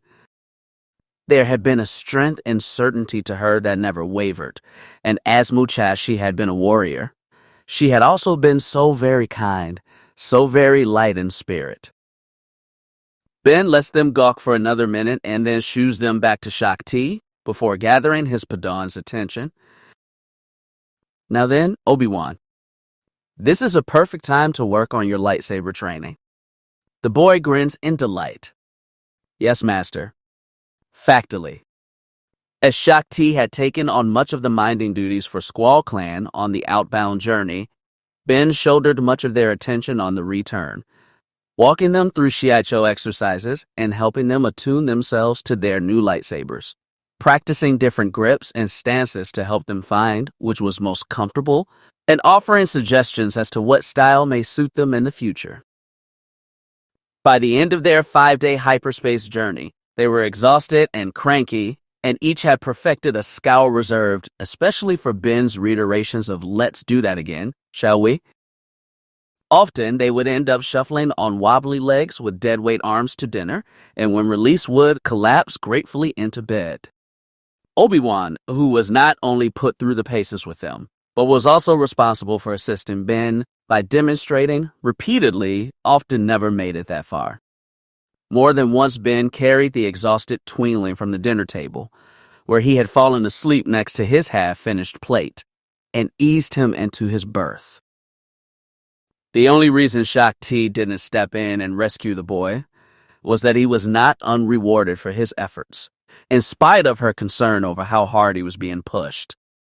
Ben allowed Obi-Wan to sleep through breakfast with Squall Clan, saving him a hot serving, and gave Obi-Wan the first and longest shower allotment. When they finally arrived at the temple, the entirety of Squall Clan ran gratefully to their Kretschmaster, whom a 10-day ago they couldn't wait to escape from. Ben smirked at the baffled look on the Trandish and Cracker Master's face as she welcomed back her brood. "You're a surprisingly gifted instructor, Master Nasade," Shaak Ti muses, coming to stand beside him. "I think they disagree," Ben points out. Perhaps," she says. "You did ask much of them." She catches his eye with a knowing gleam in her own. "But never more than they could give. Though your poor Padawan," she muses, and Ben chuffs half a laugh as Obi-Wan ambles slowly down the ramp behind them, muscles still trembling from fatigue. "Have you thought more on our future Padawan?" Ben inquires, ruffling Obi-Wan's hair when the boy pauses under his elbow and earning a resigned sigh for it. Shaak Ti tilts her head a little, her proud face troubled. "Shmi Skywalker, the Jedi Code is clear on the matter." "But is it right?" Ben questions. "Sometimes you must forget what Yao know and rely on what Yao feel." "That is anathema to the Jedi," Shaak Ti replies, though her voice lacks conviction. "That is the Force," Ben retorts. Shaak Ti sighs, and her frustration buzzes in the air. She does not release it in the moment, and so Ben lets her be. Perhaps, she concedes quietly, bowing her own departure. "Master, am I supposed to move into your quarters or go to the Padawan dorms?" Obi-Wan inquires, having mustered up some energy. "I don't want to displace the Skywalkers." "You're a little young for the Padawan dorms, Obi-Wan," Ben replies, stroking his beard as he puzzles the matter. He hadn't really thought about it, but Obi-Wan was right. So was Ben. The Padawan dorms were typically for senior Padawans preparing for their finals exams and/or their impending trials. Often this would be the stage where they began running solo missions apart from their master and practiced independence in preparation for knighthood. In these particular circumstances, they might allow Obi-Wan a dorm temporarily, but Ben didn't want to isolate the boy and risk their fledgling bond. "We may have to simply squeeze in and suffer through until the Skywalkers have decided where to go from here." Luckily, our quarters were designed for species a bit bigger than ours, so there is some wiggle room. "If you say so, Master," Obi-Wan replies, looking untroubled by the prospect. Then again, initiates are used to share in a small dorm with 5 to 7 others. A set of Master and Padawan quarters split 4 ways was an improvement. The Skywalkers are out of residence when Ben and Obi-Wan arrive at their quarters, and so Ben instructs Obi-Wan to go ahead and retrieve his possessions from the initiate's dorm and place them in Ben's room. While he's doing so, Ben compiles a written report on their mission and calms Shaak Ti, inquiring if they've already been given a time to report to the initiate's council. Obi-Wan returns shortly with a small pack of his meager possessions, mostly clothes, and Ben offers him half the closet, which is far too much space, but the boy shrugs and complies, folding his clothes away in the cubbies and stacking the datapads for his classwork on the shelf. I've requested another bed from the quartermaster, and we'll have to rearrange things a bit, but we should fit well enough, Ben says, rereading his assessment of the two Mon Calamari initiates and hoping he hasn't mixed them up.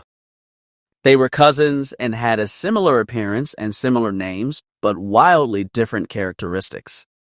Unless you'd prefer a hammock? Ben adds.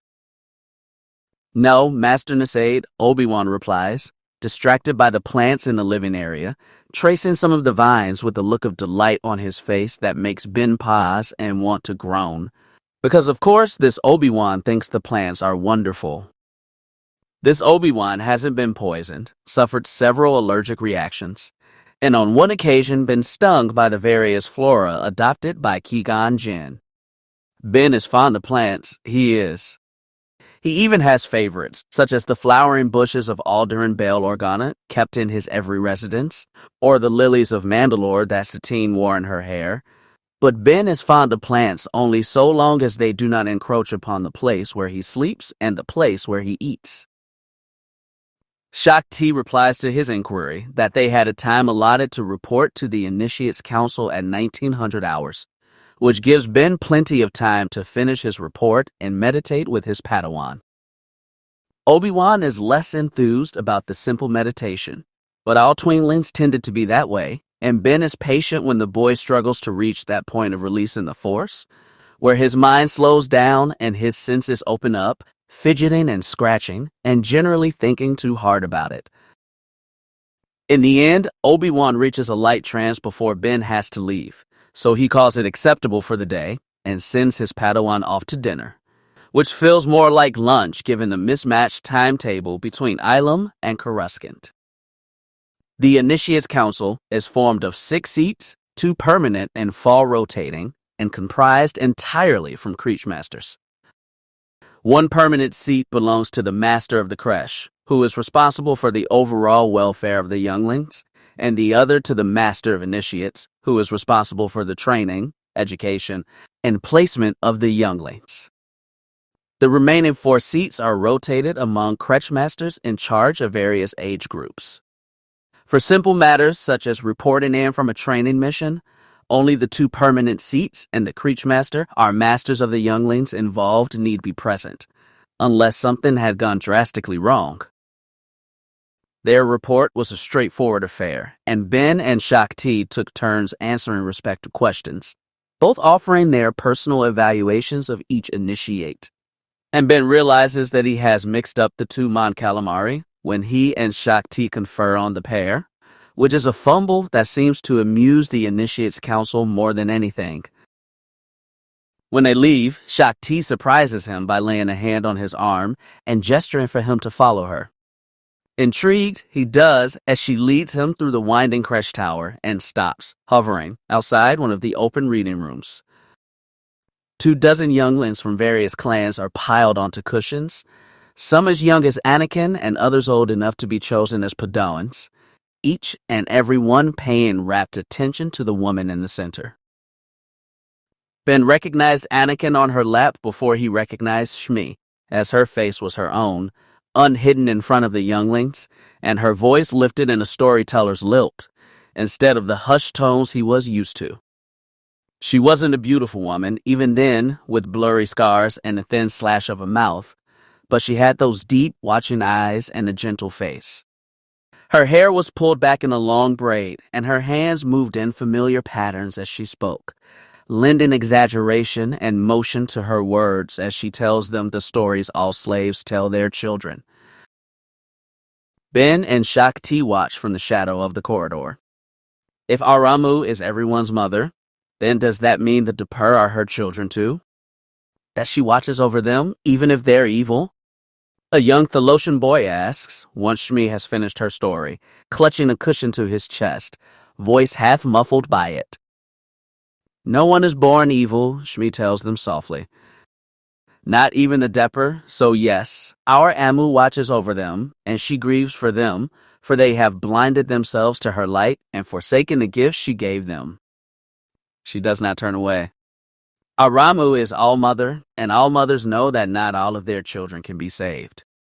That does not mean she stops trying to save them, to teach them to be better than who they have become. But she doesn't protect them from Lucca, a Biff child points out. Ekrith tricked them into the deep desert, and our Amu didn't guide them to shelter. She let them wander into the storm. Lucca is just as little one, Shmi replies. It is a mother's place to protect her children, but you cannot protect them from themselves or from the things they have done. Lucca is merciless, but fair. Even if he judges you harshly, he scours you clean. He remakes you so that you may try again in this life or in another. Even the Depper, Shmi replies.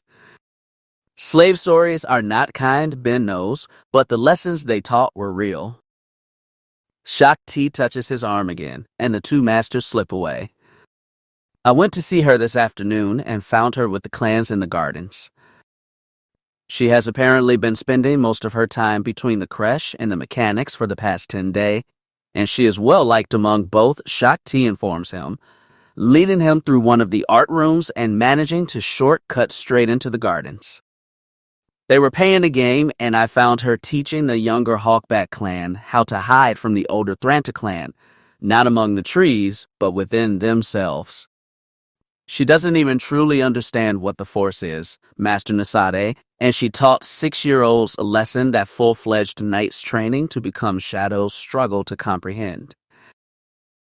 Ben thought, perhaps, that Shakti did not intend to reveal that she knew what comprised a shadow learner's training, but chooses not to prod her on that particular slip at the moment. The lights in the gardens are dimmed for evening, and the soothing burble of falling water pervades the halls. We teach lessons from poetry written about the experiences she has lived through, Master T. Not all wisdom can be taught secondhand, Ben says. If I wanted riddles, I would have gone to Master Yoda, Shakti mutters. If you want answers, you should start asking questions, Ben retorts, amused and completely sincere. She wrings her hands in frustration before releasing it into the Force. I don't know what to ask. Yes, you do, Ben sighs. But the questions you have aren't for me, and no one but you holds the answers. Damn, Shakti sighs, catching his gaze. They share a look, and then both of them find laughter at the irony of her predicament. You might be considering doing something that no one else has done, Master T, but that doesn't mean you are doing them alone, Ben offers, reaching out to lay a hand on her arm, to connect when the Jedi were so often afraid to. She hesitates before placing her hand over his. May the Force be with me, she mutters, and then shoots him a narrow look. Don't expect me to be as dramatic as you are, Master Nasade. I'll take the courtesy of actually discussing this with my prospective Padawan before dropping it on her head. I had a very narrow window. I didn't intend to just drop it on Obi-Wan's head, Ben defends. The boy didn't even know your first name, Shakti snorts. You could at least have offered a proper introduction first. I will concede to that point. Ben bows to her argument. She glances aside, which is the most subtle way the elegant woman had to roll her eyes at him. Chapter 6. The addition of Obi-Wan to the household required more shuffling from Ben than from anyone. Anakin seemed more enthused than anything else at having a new family member to climb upon. Shmi seemed more relaxed as well, having settled more in his absence than in his presence, as Yoda had predicted. They settled into a routine over the next few days with a few kicks and starts. Shmi was usually the first up well before sunrise out of lifelong habit, though Ben rose shortly after, if he had managed sleep in the first place. In the quiet of the morning, the two of them would share a cup of tea in easy silence and settle down to meditate as they had on the red kettle until the boys woke up. The four of them would eat breakfast together and then head their separate ways. Shmi and Anakin to the creche or mechanics, or to whichever destination had been suggested to them. Obi-Wan to classes. Ben usually either ended up teaching a saber class or down in the archives, slipping past Madame New and diving into the Holonet records, tracking Palpatine's actions in the Senate and trying to dig up information on other parties of interest, the Trade Federation, Jango Fett, Count Dooku, and even into the dealings of the Jedi Order. Count Dooku, he learns, had recently suffered the repudiation and exile of his second Padawan, Kamari Vosa, less than a year after the disaster that was Galadrin. Jango Fett, on the other hand, seems to have disappeared completely following the slaughter of the true Mandalorians. By noon, he would have to go collect his Padawan, and by dinner, his Padawan was either bruised and wobbling on his feet, or mentally exhausted and nursing a headache. By the end of the next 10 days, Ben was receiving admonishing looks from masters, knights, and Padawans alike for the fact that Obi-Wan clearly struggled to drag himself to dinner and back to their rooms in the evening.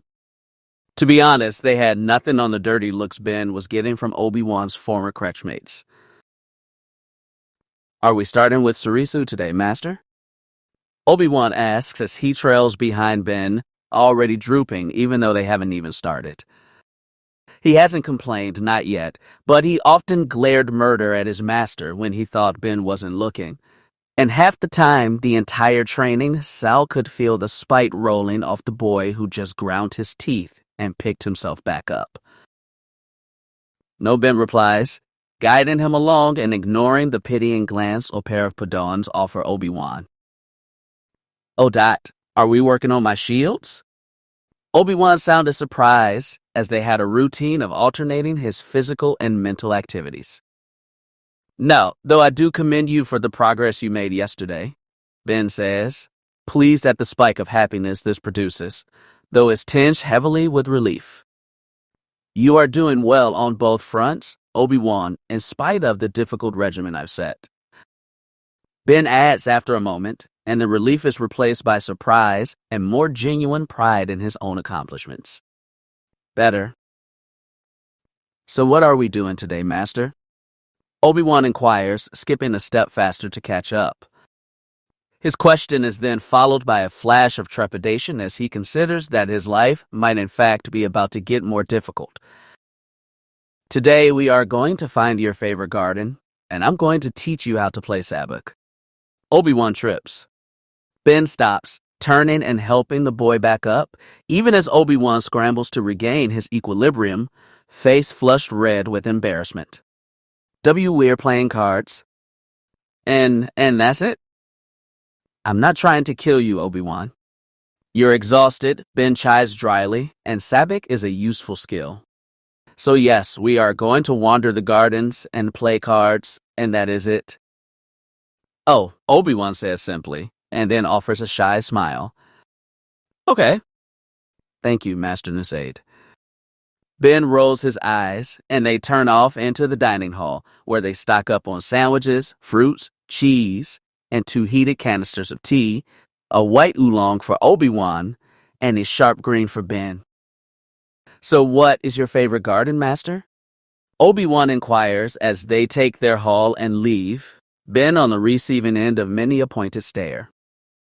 "To be honest, I've been away so long, I'm not sure I have one anymore," Ben replies. "Oh, I don't know what mine is either." "I don't think I've ever even seen all the gardens," Obi-Wan offers. "Well then, I've elected the perfect activity for us today, haven't." Master Nasade. Ben had been distracted, and the sudden cutting call to attention had him shoving Obi-Wan back and saber in hand before he registered that he was not on the battlefield, that this was no distant planet where every turn was a trap waiting to spring, that there was no war here which he would never be free of. Obi-Wan had gasped, and the other master looked alarmed, one arm half raised in self-defense. Ben's mouth feels dry, realizing that had he managed to ignite his blade, he'd have cut her down without even having seen her face, his nerves still singing with tension. and the desperate command to protect ambush, I won't lose another one.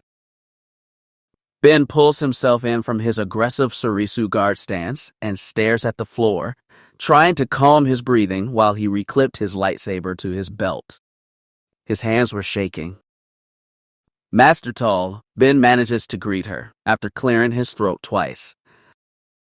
He glances behind him to see Obi-Wan, uncertain and clutching their picnic pack. I don't think we've been introduced, Tall replies, sounding just as unsettled as he is, and his chest aches, a heart pit forming behind his ribcage. In another life, he loved this woman. In another life, she was the closest thing he'd ever known to a mother, and she died, and here, she didn't even know him. Here, that relationship never existed, and as Obi-Wan was not Kigan's Padawan, never might. Our Padawans are friends, Ben supplies vaguely to excuse his recognition of her. They are tall nods, green and gold striped eyes narrowing. And my Padawan is very concerned about your Padawan. She crosses her arms, honey gold skin contrasted richly by her pale clothes. Well, Ben couldn't say he hadn't expected this. He just hadn't expected her. He'd been avoiding familiar faces with great skill. I'm aware, Ben replies, which earns him an even darker glare. You're aware, Tao repeats, and Obi-Wan has shuffled, cringing, up to Ben's elbow now. Master Tall is not. She shushes him with a raised hand, gaze still pinned on Ben. You push your Padawan so brutally he can barely walk in the evenings, and all you have to say about your maltreatment is that you're aware. Master Nasaid. Obi-Wan tries to speak up again, sounding mortified. Master Tall. While the training of one's Padawan is to be guided by their master. Oh really, Ben says dryly. You are pushing the boy too far. You are just as responsible for his health and happiness as you are for his training, and wearing him to the bone is detrimental to both. I understand that you may think that because Obi-Wan started late, that you can somehow correct this by accelerating his training, but he cannot truly progress unless you give him time to absorb his lessons. Something I don't believe he's even capable of considering. He's so exhausted he can barely string a thought together. His classes are suffering, as are his relationships with his friends. Master Tall, am I allowed to speak? Ben finally asks, calmly and firmly. Her mouth snaps shut, jaw grinding as she nods shortly, brown curls bobbing. My Padawan and I are on our way to the gardens to play Sebek. Would you care to join us? He offers and watches her blink, jaw loosening. Then she flushes, takes in a short, calming breath, the color leaving some, and nods. I would, yes, Master Nasaid, she replies. Is this his reprieve for the afternoon? She inquires, derailed but still on the offensive. This is his reprieve for the entire day, Ben replies. And tomorrow is his to do with as he pleases, though I wasn't going to tell him that, Ben remarks pointedly. As I said, I am aware of exactly how hard I'm pushing my Padawan, and it is not so he can catch up as you put it, nor is it meant to be punitive in nature. As you will, Tao concedes slightly. But I fail to see what purpose is served by forcing such an aggressive advance. And is my purpose to be judged solely by what you can see, Master Tall? Ben turns into the gardens, guiding Obi-Wan with one hand when the boy stumbles a little, trying not to knock into him. A muscle ticks in her jaw, and she does not reply to that one. Where is your Padawan today, Master Tall? Ben inquires, pausing at a crossway in the gardens. Spending her afternoon studying for her elementary principles of sentient psychology exam, Tall replies, and Obi-Wan blanches. Ben offers him a glance and tugs on his Padawan braid. You can work on it tomorrow, Ben says. Which direction shall we go, Padawan? Obi-Wan nods in relief and looks around, pulling his bottom lip between his teeth. Up, he finally decides, and Ben gestures for him to lead the way. Tal follows curiously and manages to hold off questioning him for an entire 5 minutes. What is this exercise? She inquires. We've never explored all the gardens in the Room of 1,000 Fountains, Ben explains. So that's what we're doing, so we can decide which one is our favorite. I thought you were playing, Sabuk. Ah, but we need a place to play, don't we? Ben muses, following Obi-Wan through a Dathomirian arbor, mist swirling around his knees. It gives way to an Umbaran grotto, which Ben pushes through quickly, and he and Obi-Wan decide without exploring to forego the swamp gardens and proceed upwards once more. The stone gardens are pretty, but not particularly comfortable for their rather squishy species, and so they pass through after admiring the salt spring. Even Tal balks at the heat in the desert gardens, though Ben finds it somewhat welcome, to his own irritation. Where's this one from? Obi-Wan asks, pausing in an alcove of rich red rock, with a bed of dappled gray grass. Brittle black creepers cling to the stone and bloom pale yellow bellflowers. The fountain is a stream cutting through the grass, turning into a fall for one of the gardens below, and the water is crystal clear, despite the red stone. Stugin, Ben says, and Obi-Wan twitches. That's where I'm from, Obi-Wan says, and Ben doesn't correct him. Do you want to stay here? Ben inquires, hoping the answer is no.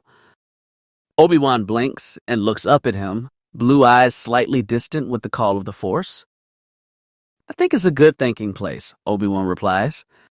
But not for playing cards. Ben nods, and they keep going. The jungle gardens are thick, and the air smells richly of soil and greenery or reddery, as the case may be. Ben spies the red and purple ferns from their quarters in among the garden copy of Kashyyyk. They climb into more temperate gardens, and Ben hovers wistfully around the imitations of Alderaan and Naboo. He may have bad memories of Padme's planet, but he could never deny that it was beautiful. Obi-Wan seems to hover as well, and Ben catches him eyeing the waterfall. Before he can comment on it, his Padawan is climbing the rock face. Tal points one finger after him, and Ben sighs. Are you coming? He inquires and follows his Padawan. At the top of the fall is a bed of spongy moss and a near-perfect circle created by the braiding roots of an Alderaan song tree, with trailing branches perfumed with thousands of small pink and purple flowers among the delicate silver-green leaves. Obi-Wan has already picked a spot in the circle and nestled himself against a root, setting down the pack. He grins when Ben climbs over the edge and then tilts his head back towards it. Ben turns and understands. The view from the top of the fall overlooks half of the great cavern of the Room of 1,000 Fountains and is beautiful. Okay, yeah, Tal agrees, pulling herself up. You definitely found the spot. The three of them enjoy it quietly for a few minutes, just looking down over the hundreds of gardens below. You know, Tal says, 3 people does not exactly a Seabuck game make. I only have 2 friends. Shmi dislikes it, and Shakti won't stoop to it in public, Ben replies, and then eyes his fellow master. If you invite someone, you can't give them the coordinates. They have to find us with the Force. Why? Tal questions. Ben gives her a sharp smile. Weeding out the weak, he says wolfishly, and then moves to find a seat in the circle with his Padawan, who snorts. Factily. Ben isn't sure if he's more horrified when Qui-Gon arrives, though he expected at the moment Tal asked, or when Healer Nihila does. Why are you here? Ben demands. Nihila raises a purple brow. Because someone posted Sabbath game in the gardens, if you can find it on the temple net. You've got at least a dozen knights down there wandering around trying to find this place. That is not what I meant. Ben glares at Tal, who shrugs. If you want to teach your Padawan the fine art of Sabbath, you need to lure in some real competition, Tal says airily. Oh, are we teaching Padawans? Nihila purrs. Let me summon mine. Gambling is an amazing barter tool on the Outer Rim when you need some emergency supplies. Please let that not be a euphemism, Ben mutters. What? Obi-Wan asks, and Tall and Nihila bust up laughing, while Qui-Gon relaxes a little. He'd been very uncomfortable to discover Obi-Wan's presence, given their brief and bitter history. Hey, is this the Sabuk place? Someone pipes up, dark head appearing over the lip of the cliff. Paddo and Voss, Master Tal chides. You do not get to play cards. I'll wear gloves, the boy swears, eyes wide in an attempt to seem innocent. Hey, Obi-Wan's here. I can play. Obi-Wan. The red-headed Padawan looks incredibly dismayed as the older boy scrambled up and around the masters and dropped down beside him, gangly with youth and grinning from ear to ear. Ben pours himself a cup of tea from his heated canteen and sips at it in relief before pulling his deck from his pocket. Is that alcoholic? Quinlan inquires, wiggling his fingers towards the canteen. Ben gives him a narrow-eyed look. I'm here to teach my Padawan, Ben says. It's only tea. Oh, it better be, Nihila warns. Your liver is still in distress.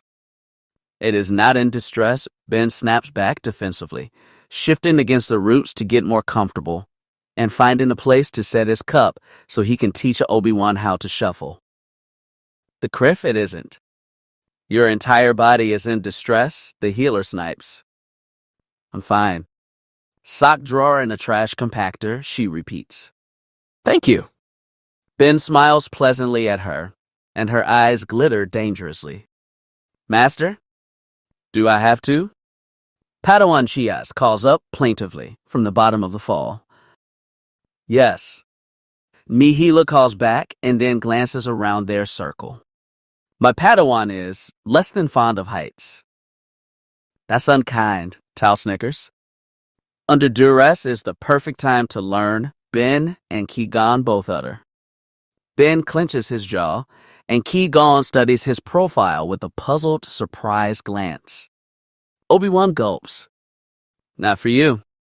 This time, Ben assures him. He doesn't look very reassured. They listen to Padawan Chias get creatively more vindictive as he curses his way up the rock face, whining a little when he finally figures out that he's not going to make it all the way up without assisting himself with the Force. The Pantoran Padawan finally heaves himself over the side and promptly chucks something at his master. As requested, he bites out, chest heaving as he lets himself enjoy not being suspended from a 30-foot rock face by his fingertips and the Force. Now this, Nihila smiles, is alcoholic. And you're lecturing me? Ben gripes. My liver is in perfect working order, she parries, tossing her hair over her shoulder before retrieving the 3 dark bottles from the case and passing them to either side. So is mine. Ben shuffles the cards again, while Obi-Wan and Quinlan watch intently, and then lets his Padawan try. Your liver operates on an inexplicable miracle of modern medicine, Nihila tells him. Now we've got 1 bottle of Alderany White for you soft touches, 1 bottle of Florum Green for those of you who don't mind going blind, and 1 bottle of Corellian brandy just for me. Lush, her Padawan calls out, before deciding he will get up and come join the circle. Ben, meanwhile, has tensed eyes darting to the bottle. Nihila's lips quirk, spotting the gesture. Oh, I'm sorry, did I just discover your vice? She muses, and Obi-Wan flicks the cards wrong, scattering them like confetti.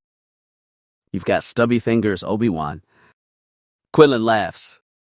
And you promise to be wearing gloves? Padawan Vos, Ben remarks pointedly, helping Obi-Wan pick up the cards. Vos pouts and pulls his gloves out of a pocket. Here, let me show him, Tall gestures, drawing the cards towards herself with the Force. For pity's sake. Padawan Chias settles himself next to the Norian knight, shooting his master a glare for which she toasts him with her bottle. He jerks it out of her hand, takes a swig, and passes it back. He then cringes, but doesn't choke. Tal shuffles twice before putting the deck in Obi-Wan's hands and then walking him through the pressure points, while Qui-Gon mockingly echoes her instructions just loud enough to hear. Ben tries not to twitch at his master's voice, not to flinch every time their gazes meet, but he isn't as successful as he'd like to be. That wound never healed. You do realize cards is not a science, Tal? Qui-Gon teases. It's an art. He needs to feel for it. By all means, Tal rasps sardonically, gesturing for him to make the attempt. Maybe someone else should try now?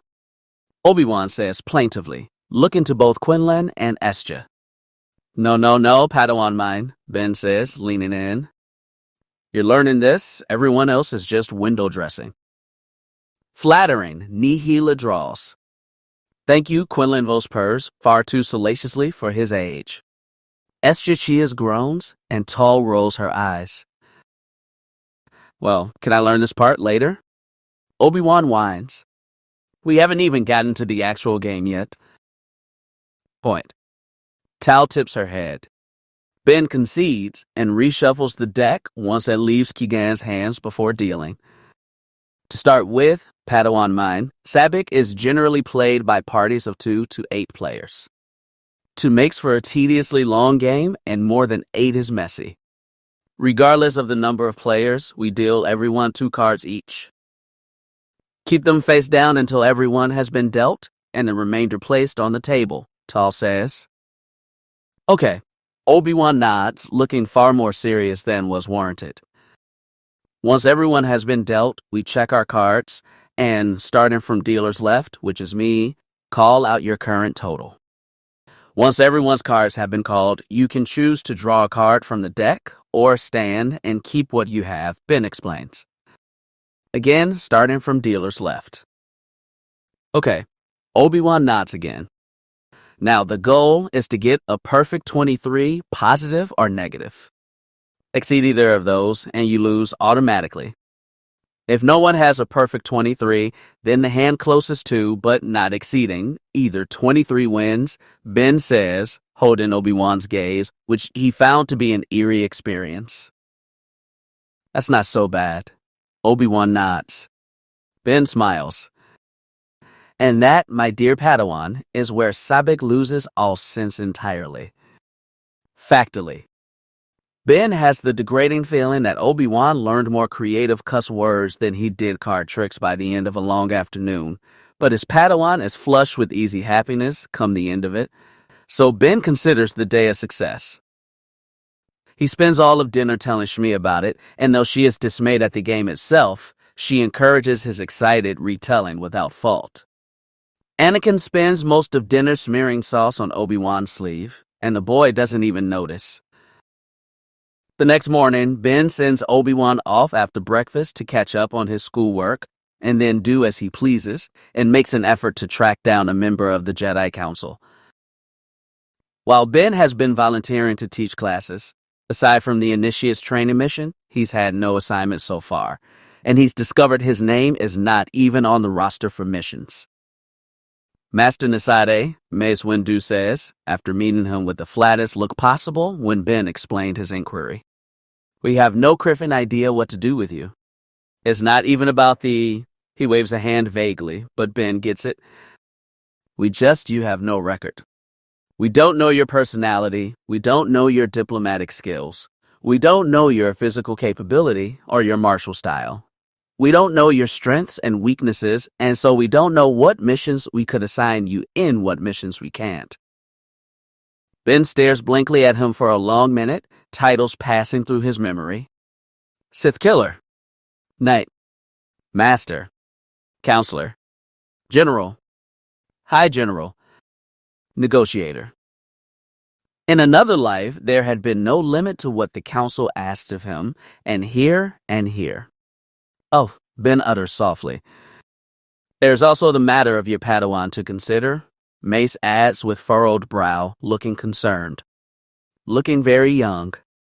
To be honest, until we come to a decision regarding, you know what? We've rather elected to allow you to do as you see fit while we observe. Ben lets that thought sink in and nods. When he's older, there are places we'll have to go. I'll have to take him away from the temple for quite some time, but not yet. He's nowhere near ready, Ben says, somewhat absently. Until then, I suppose use me as you would any other master. Assign us missions, lectures, diplomatic envoy. I survived everything the galaxy could throw at Qui-Gon Jinn in another life. Mace's eyes widen at that, and Ben only winces slightly for letting that slip. Windu's expression smooths over, and he nods, then pauses. Speaking of your Padawan, there have been concerns, Mace remarks, and Ben almost laughs. I'm well aware, Ben replies. Rest assured I'm not abusing my Padawan. In fact, I've even given him the day off. Mace grunts and leaves it be,